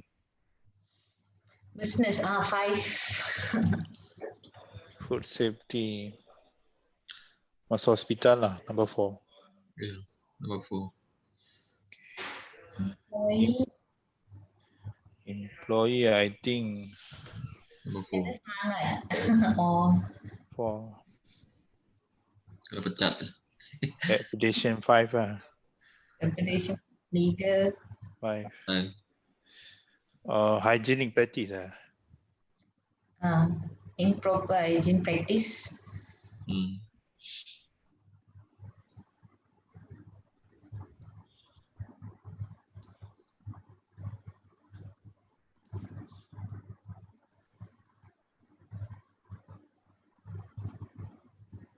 Occurrence. Every day. Can I see the table? Wait, let me show the table. Can we copy paste the table here? Just for a while, maybe. Every day. Occurrence. Number 5. 5. Might happen every day. Might happen every day due to the improper hygienic practice. Okay. Bad attitude. 5. So SOP, yeah. SOP on hand washing.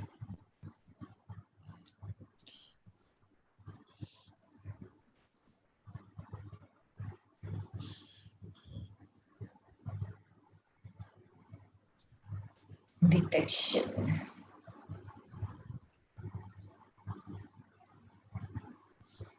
Or should they wear any glove? What do you think? Or then you don't need to wear any glove?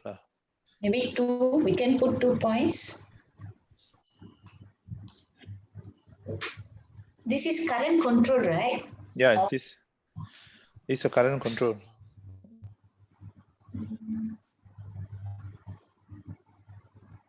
Detection.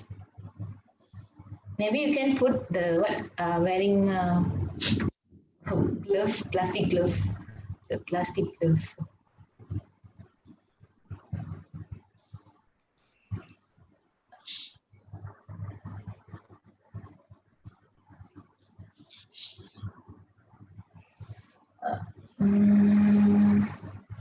Occurrence, no detection. Current, not prevent. I think if they wear the glove means we can prevent, right? Current control is perfect. Yes. Even they follow the proper SOP also can prevent. So it will be 25. Is it detection one? Which one? Or this detection what? Okay. Okay.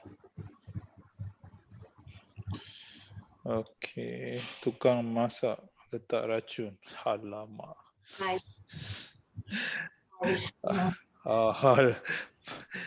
All will be employee strike and mogok. No. If they will strike if the employer will do right anything. Maybe Termination. right? What do you think for employee side? Termination. No. 4. Turnover high, yeah. High. Okay. Kena buang kerja. Potential cause. Potential cause. No. Business rival. Yeah, lah. I agree.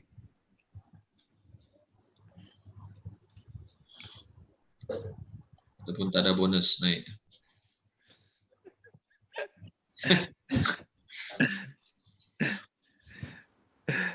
Occurrence. Gaji lambat. Occurrence, what do you think? I don't think so. Me too. Will never happen. Yeah lah. Current control lah. Oh my god. Oh, see, current control. Good, good PR with good healthy relationship with the employee or employers, maybe. So dia tak ada dendam ke, so they won't do any sabutan. Hari-hari kena belanja ni. Hari-hari bos belanja burger apa? Detection. I think can be prevent. Cannot actually. Cannot prevent or detect. We cannot detect also. Means how we unless someone died, then only we know. Okay, someone put poison already. How to prevent? You cannot prevent because you don't know who is doing what. So I think 5. 5 lah. So 5. Wait, 555.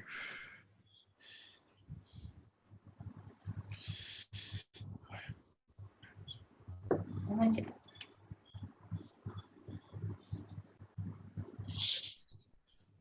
Okay, mengamuk. Oh, this one business hancur. Rugi 10k, mati, not mati lah. Complain, tak sihat, return or refund. What do you think? Food safety. Boleh masuk. Daging. I Boleh. think not in terms of food safety. I think no issue because it's just a different product. But business in terms of reputation, I think in terms of food safety, I think no issue because it's just a different product, right? Return, refund. Maybe return or refund. Okay. Employee. Employee. Tak selesa. No issues. That's normal. I think tak selesa lah. What do you think? Legal. I think legal also you can get 5. Habis. Why? Business trick. Raw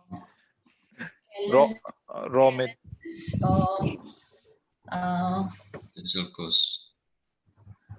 Raw material apa? Raw material unable lah. Potential cost. Availability or not. Is it your point? Means the raw material not available, they like it's kind of forgery, right? Is it forgery? Yeah, can. Forgery. Occurrence. I don't know if the occurrence maybe happen,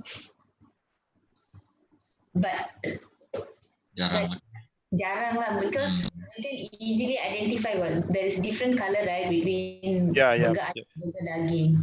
Yeah. Satu kot. Okay. Current control.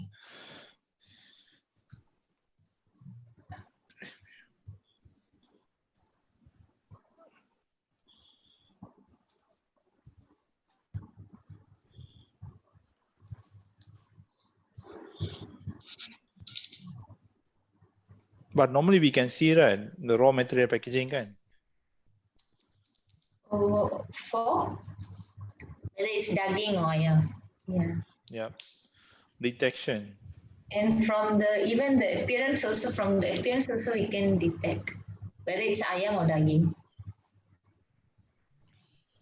Appearance of raw meat. Okay, current control. So detection.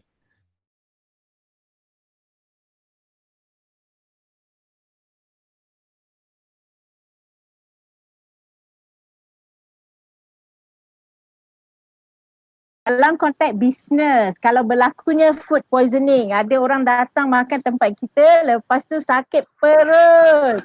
Apa jadi? Pos 5, yang tu laju. Rugilah kan? Habislah orang tak datang dah kedai you. Dia duduk seorang je. Bila tak 5 okey. Dari segi food safety. Pos. Tak ada dah sampai mati. So hospital. Kita 4 je. Kita boleh mati dah. Food poisoning bukan boleh.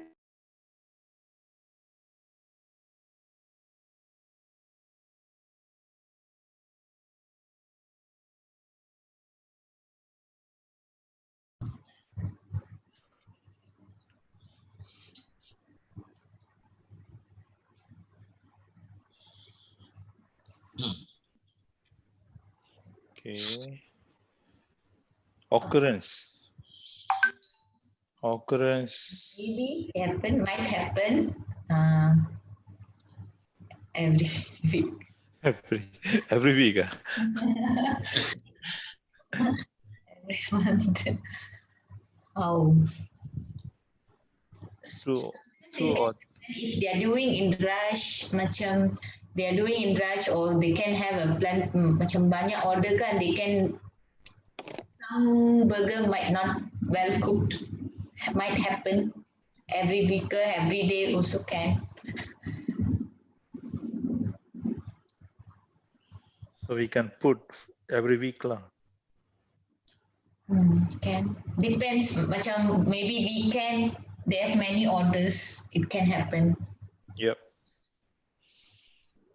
Current control or how to or appearance of current control. No. Training. Training. Training. Training and monitoring.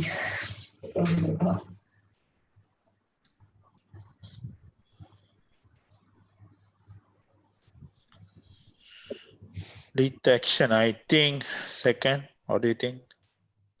Detect but not prevent. It can prevent, right? It can be prevent. Like So it will be number one. Current control is perfect.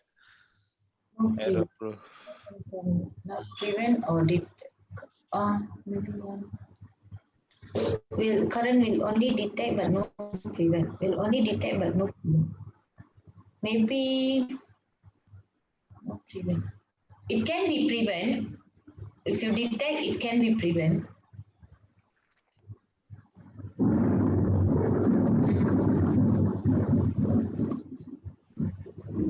No prevent. Oh. Anyone?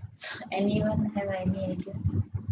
Detection. ISP can prevent, right? This one. Current control is perfect and error proof. Depends how what they call. Depends. Turnover. 555. 1 to 5.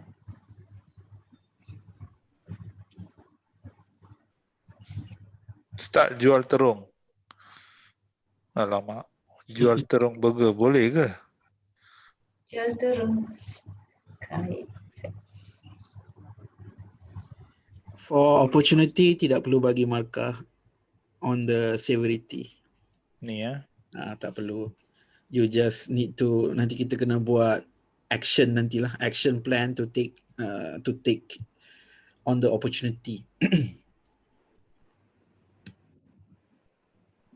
Opportunity ya. That one later. Okay. So you guys done, very good. Markah 50, 25, 125 is for tukang masak letak racun. Okay. Even though the current control is healthy relationship, you guys still bagi rasa tak cukup power, so bagi 5 markah ya. Okay, no problem. So after this kita akan buat risk control, risk management plan, critical control point. Banyak nama lah. Banyak nama but it's actually the same thing. So kita akan create the format together lah. So you guys are done. Saya pergi check group sebelah. Kalau mereka dah siap, I will regroup you guys to the main room. Okay? Okay. Alright.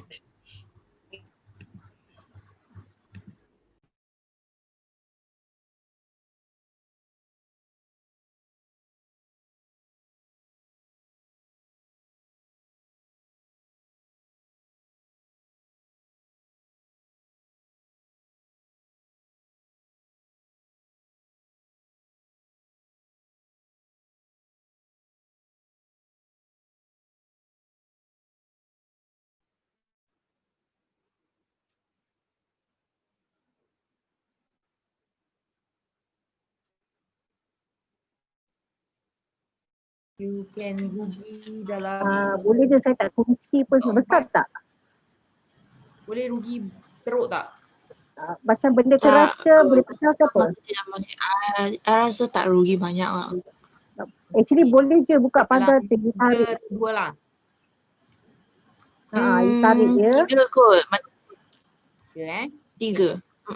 Alright, food safety. Kalau Apa dia? pasal Apa dia? masak dan kita pergi balik kepada bakteria. So, boleh ke? Boleh. atau Try tengok. Okey, kalau macam tu tak apa, you pergi rumah nombor sebelah 28. Kita tukar masak tak mahir. Tak ada, tak apa. You letak dekat ni dia No peti issue sampah kot. tu. Sebab dia tak mahir je, dia tak Kan? tak Peti effect tong pun. sampah. I think so. So no issue Ya. No issue.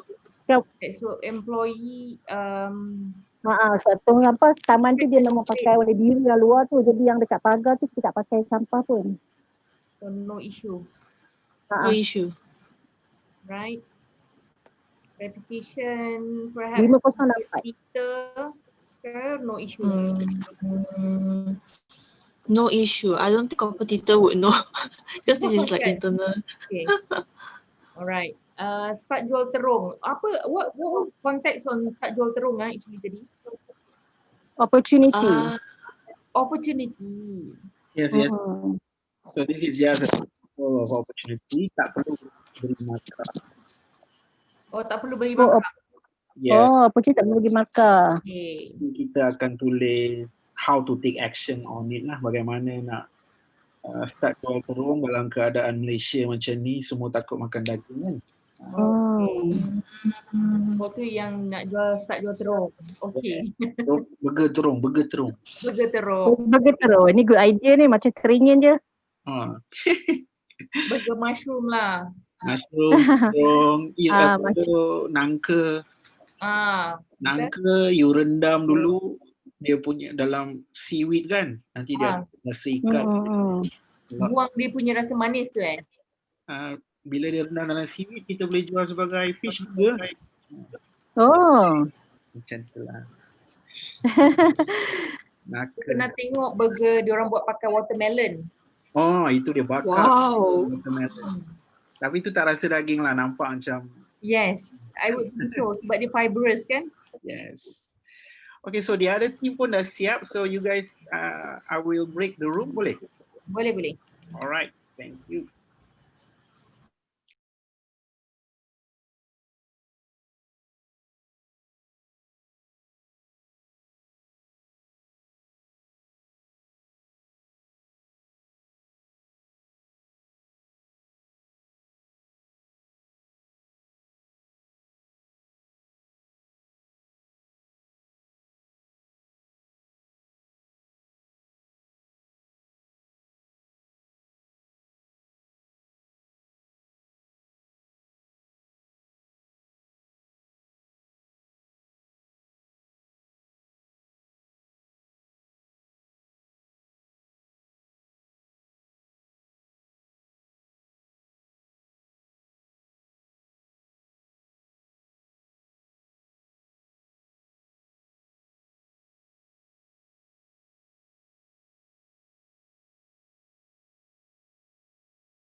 Alright guys, welcome back. Awesome job. Semua dah siap sebelum 3:30.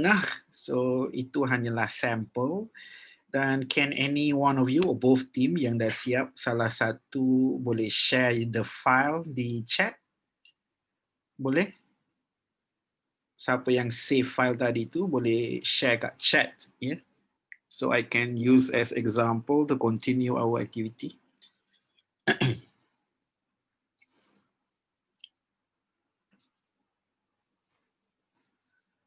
Okay, thank you, Samantha.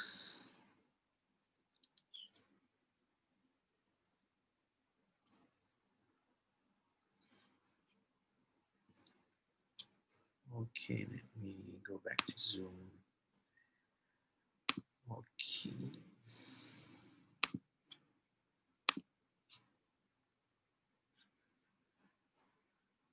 Right, so you guys did a very awesome job. I was in the both group, just going back and forth. So first sheet is PASO. So I think is the second sheet.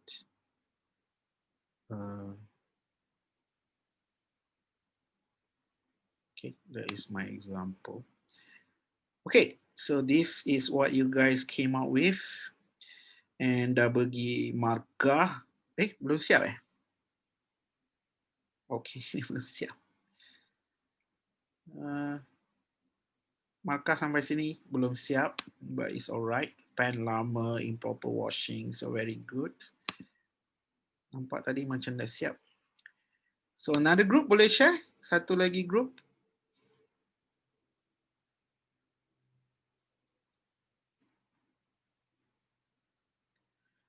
Hello, are you guys listening? Can you guys say hi? Untuk saya check, am I still connected? Hi. Yeah. Hai. Okay. Boleh say hi untuk ni. So ni diorang kena bagi markah sampai habis. So very good. One of the team just now saya tengok dah siap. Yang ni pun saya dah siap. Dah nampak siap tadi. Maybe dekat file yang dia share belum siap lah. Contoh.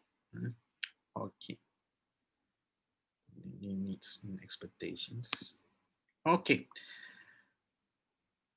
So this is a risk matrix. I think you guys understand how to do it. And now, mana yang markah tinggi, mana yang markah-markah tinggi ni, kita akan buat dia punya corrective actions. Macam-macam ayat lah dipanggil lah. Corrective action, risk control point, risk control plan, CCP, critical control point and all that. Actually, it can be named the same thing. Tapi my experience is masa zaman saya kerja kilang kotak dulu, masa tu belum wujud Vaccp lagi, tapi Taccp dengan Haccp wujud. I just write the same the titles here panjang-panjang. Saya cuma tulis title dia kat sini panjang-panjang lah. I think I will share the other one sekejap untuk saya boleh zoom ni. Saya tak boleh zoom, so saya share balik yang saya punya tadi.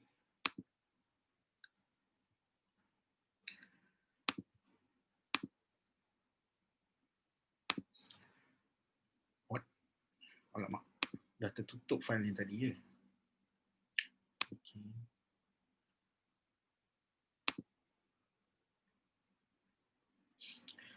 Okay. Alright, so sekarang anda dah faham cara bagi markah mengikut rating table yang kita cipta ramai-ramai tadi. Tapi macam saya bagi tahu, the best rating table bila anda create dengan your punya food safety team, how to give point and all that. And this thing is not permanent. You guys can always update to make it clearer to the team. So bila dia clear kepada team, anda punya rating table akan buat you punya risk assessment lagi cepat. Lagi cepat siap lah contohnya. Someone is sharing yang dah siap. Okay, saya buka yang ni lah. Daripada Fakrin.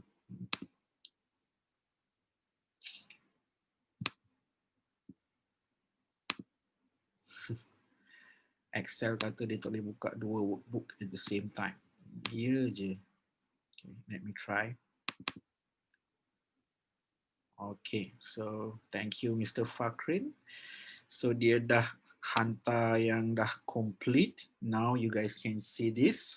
So markah yang mereka beri seperti ini, mereka discuss dan saya bagi tahu sebagai auditor, bila saya dah nampak rating table, whatever point that you give, sepatutnya saya tak boleh argue because it is based on the rating.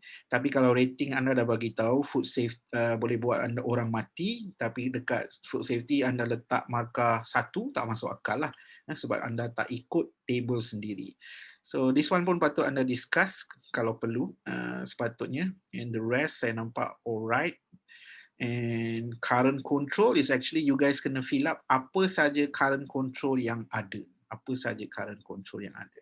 Now, after you guys know what to do, what is your issues, what is severe, apa yang significant, anda kena buat macam ni. First, you guys set it as objective and target. Sebab kita nak ikut ISO. So ISO based on this risk assessment, Haccp, Taccp, you guys boleh set objective and target. And then you guys kena tulis what to do. This is according to clause 6.2.2, okay? And then you guys will write very clearly, very clearly how to do it. And then you guys have to write down who will do it. And the resource need to do it, resource need untuk lakukan kerja tersebut, dan bila nak buat, dan dah buat, indikator dia, kita boleh tahu benda tu berjaya atau tidak dengan tengok apa. So this is very simple format. But then when the auditor ask me mana kau punya critical control point, saya tunjuk ni lah saya punya CCP, inilah saya punya vulnerability threat. Vulnerability and threat risk control, macam-macam nama. Inilah saya punya risk management plan. Inilah saya punya objective and target. I like to combine everything sebab saya tak nak buat kerja demi auditor. Apa yang saya buat dekat syarikat saya adalah demi pastikan burger saya sihat dan selamat, dan itu saja. That is all my focus. Kalau auditor datang dan dia tak faham, saya akan bagi tahu this is all of it. Kalau saya langgar, tolong tunjuk clause mana saya langgar. Macam itulah. Because they don't like simple stuff. Okay? Saya pun tak tahu kenapa. But because of my experience, I like to do this. And because of dalam ISO sebenarnya dah jelaskan, in order to improve your management system, dalam ISO 9002, kalau you guys boleh baca ISO 9002, dia ada cerita, in order to improve your management system, you need to reduce the paperwork associated dengan management system. So kita kena kurangkan lah, kita kena kurangkan paperwork supaya kita boleh fokus on the thing. So now kita tengok di sini mana yang markah paling tinggi. Dekat bawah ada, saya pilih yang bawah lah. Paling tinggi di sini adalah 50. Okay, 50 dah lebih. So ini sudip lama, customer makan dan luka. So how are you going to do that? First objective, to ensure no harm to customer due to physical, salah spell. Bahasa Melayu terus lah. Physical hazard. You guys must understand, I am a mix. My father is Indian. I am orang asal atau orang asli. So my command of language is a bit weird sebab saya campur banyak sangat. I speak Tamil a bit. I speak Mandarin because I went to Chinese school. And this is what happened.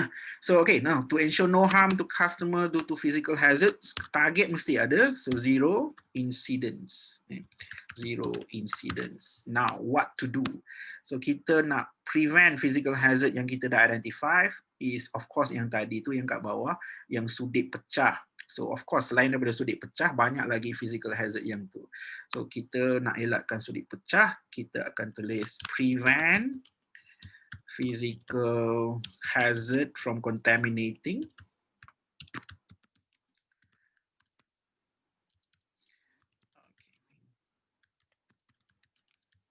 From contaminating the food lah. Contaminating the patties atau all foods. Okay. Okay, now how are you going to do that? You guys kena jelaskan dengan amat jelas, dan this will be part of your system. Okay, for example, kita create a form. Kita create a form to check all conditions of equipment before usage, sebelum usage. Kemudian how to do dia banyak. Dia satu, kita nak create form. Dua, kita nak train and ensure employee understood the purpose and how to use the checklist. Kita kena train. Bukan hanya cara guna. Kita nak ajar mereka ni sampai mereka tahu kenapa, why. Why is that form important? So ini of course banyak lagi. Lepas kita dah set satu, kita nak buat checklist, critical control point. Kemudian kita nak mengajar pekerja, ini a management system. After that, kita kena audit the understanding. Contoh, audit the understanding of the employee on physical hazard. Audit the understanding of employee. On PCB pun boleh, physical, chemical, and biological hazard pun boleh, atau nak fokus hanya hazard pun boleh. So it's all up to you. Okay, so and then you guys must create, you must write clearly who are going to do this. So anda kata kat sini create form ni aku nak bagi kepada aku punya owner lah, owner of gerai burger. Gerai burger owner tu kena buat bill. Okay, dan train aku nak suruh aku punya tukang masak ajar semua. Contoh audit, aku panggil Omar dari iSauce. Contoh, suka-suka setiap kedai burger panggil aku. Kaya aku. Okay, macam tu. So this is how, this is who, and then in resources in order to do this. So maybe you guys, orang burger jarang ada komputer kan? So kita pun kata kena ada komputer lah. Lepas tu kenalah ada Excel license. Contoh, pasal nak buat form. Nak buat form, jangan guna yang tak ada lesen haram, nanti tak ada ni bisnes kita jadi haram lah. Contoh. So siapa nak mengajar, masa nak mengajar dia nak guna apa, dia kata aku nak guna video, aku nak guna software editing of the video, contoh iMovie from Mac, contoh. So you guys need to write this down. Kalau kita bagi orang tugas lepas tu tak tahu sumber apa dia perlukan, kita tak fulfill, macam mana dia nak buat. So kalau nak audit Omar dari iSauce ni mahal, so anda perlu duit. Contoh money, contohlah. Dan bila kita nak buat form ni, of course kita kena ada date khas sampai form tu siap. So kena ada tarikh. So maybe sekarang dah berapa hari bulan, kita letaklah 1 bulan 1 2021 kena siap. Dan bila kita nak mengajar, so mengajar ni kadang-kadang is not only one time, dia maybe perlu refresher and all that.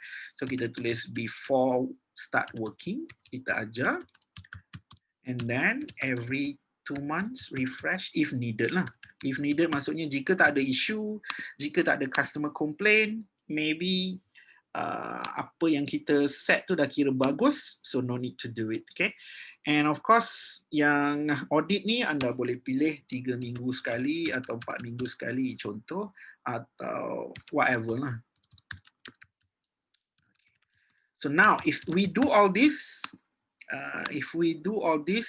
and we want to know whether we are successful, where can we see? So sini zero complaint from customer. Kita boleh tengok daripada kita punya customer survey report, which include analysis of data dari SOCMAC. Contoh daripada social media, kita kaji dekat kita punya Facebook, ada orang type tak. Kadang people don't complain verbally, they don't call, they don't report police, dia cuma letak komen. Dia tulis kat social media, korang gila lah, aku hari tu makan daging, gigit-gigit luka, syaitan, dia tulis di social media. So kita boleh tahu whether we are successful or not based on all this. Okay, so itu cara dia, itu cara yang perlu kita itu cara yang perlu kita isi di kita punya risk control. But of course ada yang technical, mana yang how to do atau what to do is technical. Contoh kena kawal temperature, kita kena tulis bila nak kawal temperature tersebut, kena tulis dengan jelas, berapa setting dia, berapa temperature yang kita mau, speed, kena kawal and all that. So all this, kalau you ini hanya fikir tentang hazard. So contoh tadi adalah tentang tukang masak tidak mahir. So you guys must think of a way how to make sure everybody that join our company, bukan hanya tukang masak, is competent. So what to do? Ensure competency of all employee. Contohlah kita punya objective and target. No issue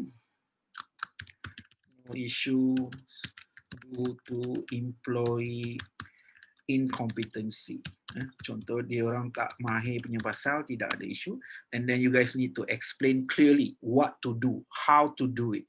So in order to explain clearly on what to do in management system, saya cadangkan before you write the whole control plan, you guys must do the potential root cause of this. Apakah potential root cause? Pekerja yang tak mahir jadi tukang masak, contoh. Not competent to do so. Apakah dalam sistem pengurusan yang kita ada ni, kenapa sampai ada kemungkinan pekerja tak mahir masuk?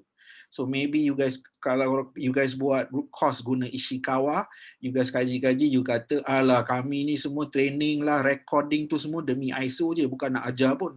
Jadi bila pekerja datang, kita ada satu form tu pula dia panggil employee briefing form ataupun employee OJT, on job training form. Kami hanya isi je, kerja tak faham pun.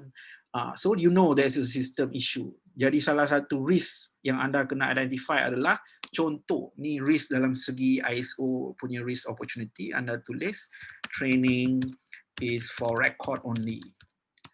Contoh. So what will be the effect? So anda kena kaji, and then you guys can do a proper risk management plan. So this is what we call a risk management plan, and this is what it's supposed to have.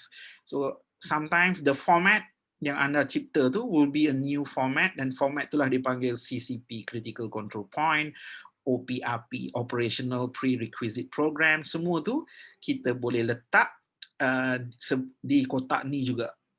CCP, Vulnerability and Threat Risk Control, Risk Management, Objective and Target, dan juga saya namakan sebagai Management Program. Okay, so this is how the whole system should work. Okay, ini cara dia. But of course, bila dia integrate macam ini, yang selalunya tak faham adalah auditor. So kalau auditor tak faham, you kena train, you kena bagi tahu dia. Yes, I know you are looking for Haccp, but my Haccp is integrated here. Dia kata, no, this cannot be done. So please show me why it cannot be done. Okay. Contoh lah. So this is how you guys are supposed to do your risk and opportunity, Haccp, Taccp, and Vaccp together. And when you take action, this is the action. Sometimes you identify only one issue with physical, but the action that you take will prevent every physical hazard from happening. Then it will be okay. No? So this is what this is how the whole management system should be implemented. Okay, so any question guys? Ada apa-apa soalan?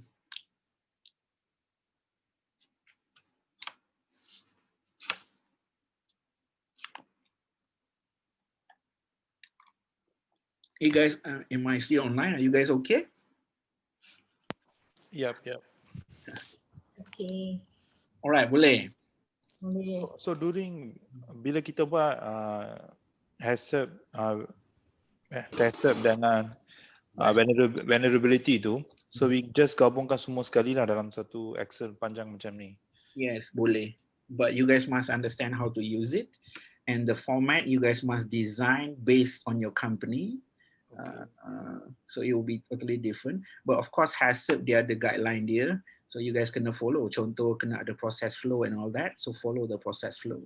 But during kajian semasa process flow tu, you kena fikir system issue. Contoh training tak efektif, audit tak betul, bos dia ada semangat, equipment lama, tak cukup duit. Semua data-data yang tadi tu, yang you kumpul tu, yang PESEL analysis, internal external issue, all those data you guys kena guna semasa kajian resiko, opportunity, hazard, threat and vulnerability. So jadi it will be tedious, but if you do it before you do any work, contoh kalau sebelum kita buat gerai burger, sebelum kita buat buka gerai burger, kita lakukan ini, to you guys, will we be successful? Yep. Yes. So contoh kalau kita ada identify ni, start jual terung, so anda kena tulis dekat sini bagaimana. Objective to make sure we make money during this issue. Orang semua takut. So kita start jual burger terung, burger ni. So how? Study how to cook terung properly. Sebab semua sekarang tak faham, semua hanya tahu masak daging. So macam mana nak masak terung bulat tu, kalau potong jadi tebal macam ini, macam mana nak masak.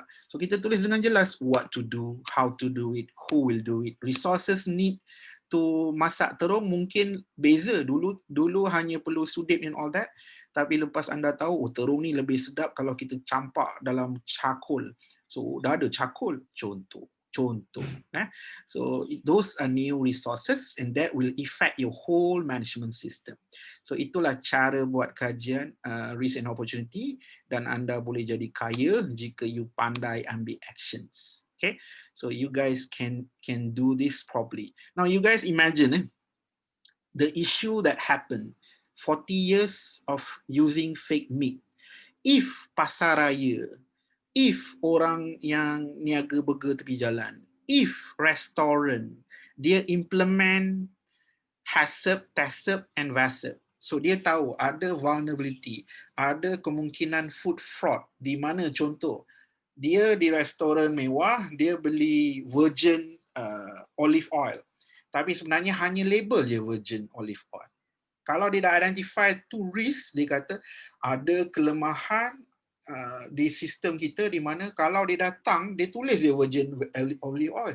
Macam mana aku sebagai restoran owner nak tahu ni betul-betul virgin olive oil. See? So dia dah identify that as a vulnerability. How about threat? Threat contohnya dia kata, alright, I'm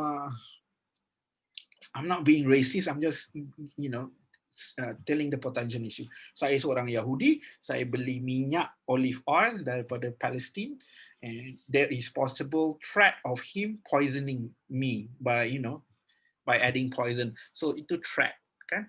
So kalau semua peniaga restoran, gerai burger, pasaraya buat kajian Haccp, Taccp, Vaccp, risk and opportunity ni, you rasa will it be 40 years baru kantor?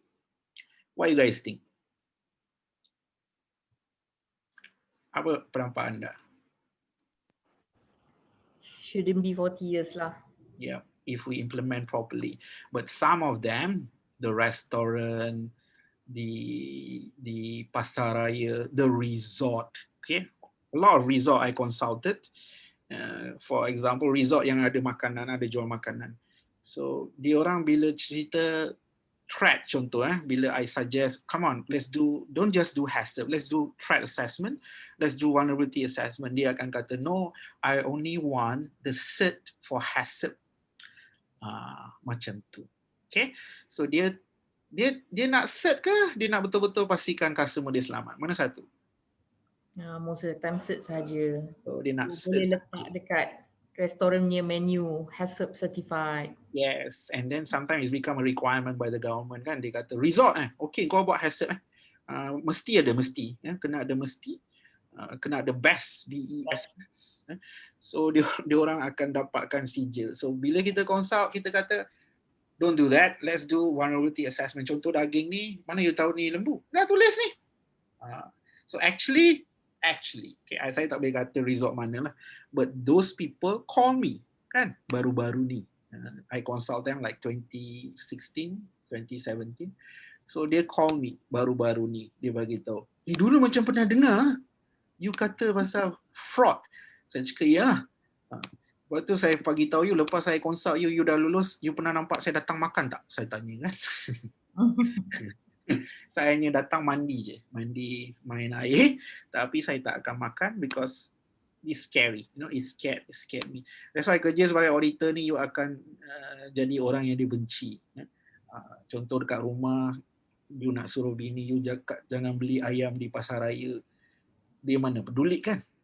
Kita boleh ajar customer, tak boleh ajar isteri, faham? Very hard, very hard. So cuma tak makan dia. So debatable. Yeah. Debatable. I am not debatable. Yeah, of course. Of course. That's all you guys do. Of course lah. Tapi kalau I spend more time buka YouTube, tunjuk macam baru-baru ni isu ni dah berlaku, saya tunjuk YouTube and all that. Semua susu dalam fridge sekarang anak dah tak nak sentuh lah. Dia kata, this is what going on. Sebab dia orang rasa masalah makanan sekarang hanyalah daging palsu, is a fraud. Bukan saja, dia banyak very ethical issue. Contoh kalau lembu nak bagi kita susu, dia mesti apa? First, dia mesti beranak, kan? Yes. So bila dia beranak, kalau ada anak dia lagi dan menyusu, will the consumer get more milk or less milk? Less. So what do they do to the calf? Apa anda rasa dia orang buat dengan anak lembu tu yang baru? Yes, dia bunuh dan dia namakan daging anak lembu tu sebagai veal, kan? VEAL. So that's what happened. So now all my kids dia nampak tu semua dan dia baru takut dan dia rasa subahat bila beli susu. So there's a lot of thing. So if you share stuff like this on social media, orang akan bantai you. Faham? Orang akan kata, apa benda kau ni? Agama kata halal lah, pandai-pandai pula kau haramkan. Macam tu. So kita kena do this and properly. But if you guys just want to do this for your business, you imagine. If you do a good system during time like this, you guys are the one who will be making money. You guys can explain to the consumer, we've been doing VACCP for a long time. Every time that we see like organic, we actually go and audit whether it's really organic. We go to the farm. We don't just trust the label because we understand there is possibility of fraud, vulnerability. You know? So kalau kita hanya baca label organic, yes, it's organic. And then I make my kombucha that way. Contoh, my cafe, saya akan potong nenas yang tulis organic, saya akan potong-potong-potong. Dan sebab dia organic, kalau you basuh the nenas, there will be some good bacteria yang ada dekat rind dia tu, dekat kulit dia tu akan hilang. Kulit dia saya buat tipace. Nanti you guys Google tipace lah. So kalau saya basuh nenas tu dengan chlorine water or tap water, dia akan rosakkan benda-benda yang dah bagus tu organic, kan? But if I don't trust whether it is really organic, saya akan basuh macam-macam lah, guna macam-macam untuk buang the pesticide and all that. So how to make sure that I really trust the label? I actually audit lah. Actually kita tengok alamat dia kata Rompin punya nenas, kita pergilah tengok. Of course, if I do business because it's going to be my business after this, saya buat kajian lah. Tapi kalau saya hanya nak di rumah ke apa, kadang-kadang nenas cantik, potong buang kulit, makan. Kan? Kelapa, contoh kelapa, sekarang kelapa dah jadi part of dalam market kan, kelapa yang dah siap buang dia punya itu, hanya ni dos kelapa ada yang dia rendam the whole thing dalam solutions yang ada pengawet, so it is actually harmful. So banyak benda that we need to do. Haccp, Taccp, and Vaccp paling banyak isu sebab fraud is supposed to help you make more money, right? If I sell you Kobe beef, if I sell you beef, but I relabel it as Kobe beef, adakah saya akan untung? Of course. Yes. So itu Vaccp, VACCP. Okay. So I hope you guys get the picture on why we are supposed to do this risk assessment properly. You guys must understand, we are not doing this just for certificate, because we'll have the course note later. Yeah, I will email you guys the complete set of the format and all that, and I will also email you guys your cantik baju. This is my company punya baju. Fix the system, okay? Yes, ada jual, but out of stock. Yeah. Okay. Okay, so I will email you guys the whole course notes and of course the format and also email you guys your certificate. I will not do any tests because based on the activity that you've done, to me you guys understood the whole training. Okay, any questions, you guys? Okay, just in case you become a consultant for a company for Haccp, do you recommend them to do the whole Taccp and Vaccp thing? Yeah, I did. I always do that, and some people are happy, some people are not. Okay. So, you know. So it really depends on the company lah. Yep. If you want to pick it up. Yep. Okay. Right. But if they do ISO 22000, it's a must. Of course. Because it's part of the interested parties requirement, it's part of the internal external issue. So based on the issue now, Vaccp should be mandatory. Okay. But for Haccp Malaysia, no. MS Haccp. Out of context question, what is the orang kata a very stark difference between FSSC 22000 and ISO 22000? FSSC is actually they are the gap analysis, and then it's actually just by GFSI punya recognitions. So GFS Global Food Safety Initiative ni dia nak dia punya own standard, but it's actually after ISO 22000 revised, they also revised based on whatever ISO 22000 required. So previously only require Haccp, now FSC also require risk opportunity. So it's actually the same, but ada gap assessment mandatory, ada something mandatory, nanti I will check with you later. Okay. But it is not like politically. It's about recognitions, you know. It's about recognition. You are in the group, then you need to follow that group punya requirement. Yeah, because everybody want to make money, right? So the standard FSCC want to make money, ISO 22000 they want to make money, but most of my client they just implement everything, you know, 22000 FSCC together. That's it. Okay. All Those right. things are exporting outside lah, exporting to GFSI, British company lah. Depend on if you're an organization, it's always depending on your customer. Okay. So most customer they want FSSC 22000. Some customer they want ISO 22000.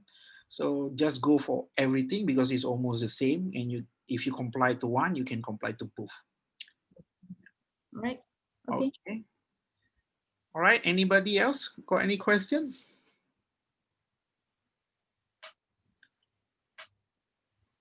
Shuhada, any questions, Shuhada? Tak ada. Surya Murti, you got any question? No, I don't have any question. Sorry. All right. I want to ask, ada following training tak lepas ni for this one? Actually, for ISO 22000, I already done the clause by clause. Okay. So now is the second step, and after this, I will start selling the internal audit. Okay, thanks. All right. Okay, yang lain? Internal audit punya training bila? Not sure yet. Kena check jadual. Nanti saya iklan nanti. Okay. Alright. I got your email. I'll be emailing to all. Okay, that's good. Well, it's kind of hari tu saya buat 22,000 and 9,001 clause by clause, 430 attend. So itu semua sebab student saya bagi free. Lepas tu student yang kata bila nak buat Haccp, then saya start jual, student tak masuk. Okay. All right. So okay. All right. Thank you. Okay, thank you so much. All right. If you guys have no questions, so thank you so much. Crystal, no question? Any question, Crystal? Thank you, Cik Omar. Okay, all right. Nur Nadia? Saya tak tahu. Oh, you. Okay. Ya, saya. Tak, okay, setakat ni. Okay, thank you. Jazari? Oh, ini jenis. Yes, saya. Jazari is actually my friend, so he's playing around about the t-shirt. Okay. Pre-order what? Yeah, shut up, man. Jazari ada satu cafe di Bukit Gambir, di nama Nyenyek, and you guys bila makan di Nyenyek, you guys should be happy sebab dia tahu implement Haccp, and all that. Nyenyek Cafe di Bukit Gambir. Kita sekarang tengah consider untuk ambil fresh meat instead. Yeah. Okay. All right. So, Rillian, any question, Rillian? I know you enter a bit late, but I'm recording the whole session. I will email you guys the link to access the Google Drive. Okay? Okay. Thank you, Tuan. All right, Jamuna, any question? Sir, it's very comprehensive. Very thank you. All right. Thank you. Fakrin? No, thank you, sir. All right. Suhaini? Right, Suhaini tak ada. Surya, all right. Raja Kumaran? No, sir. I'm okay with it. Quite clear. I'm also auditor. A certain area you point out clearly. All right. Thank you. Fazira? Okay. Okay. Samantha? Okay, thank you. Okay, Maha. Any questions?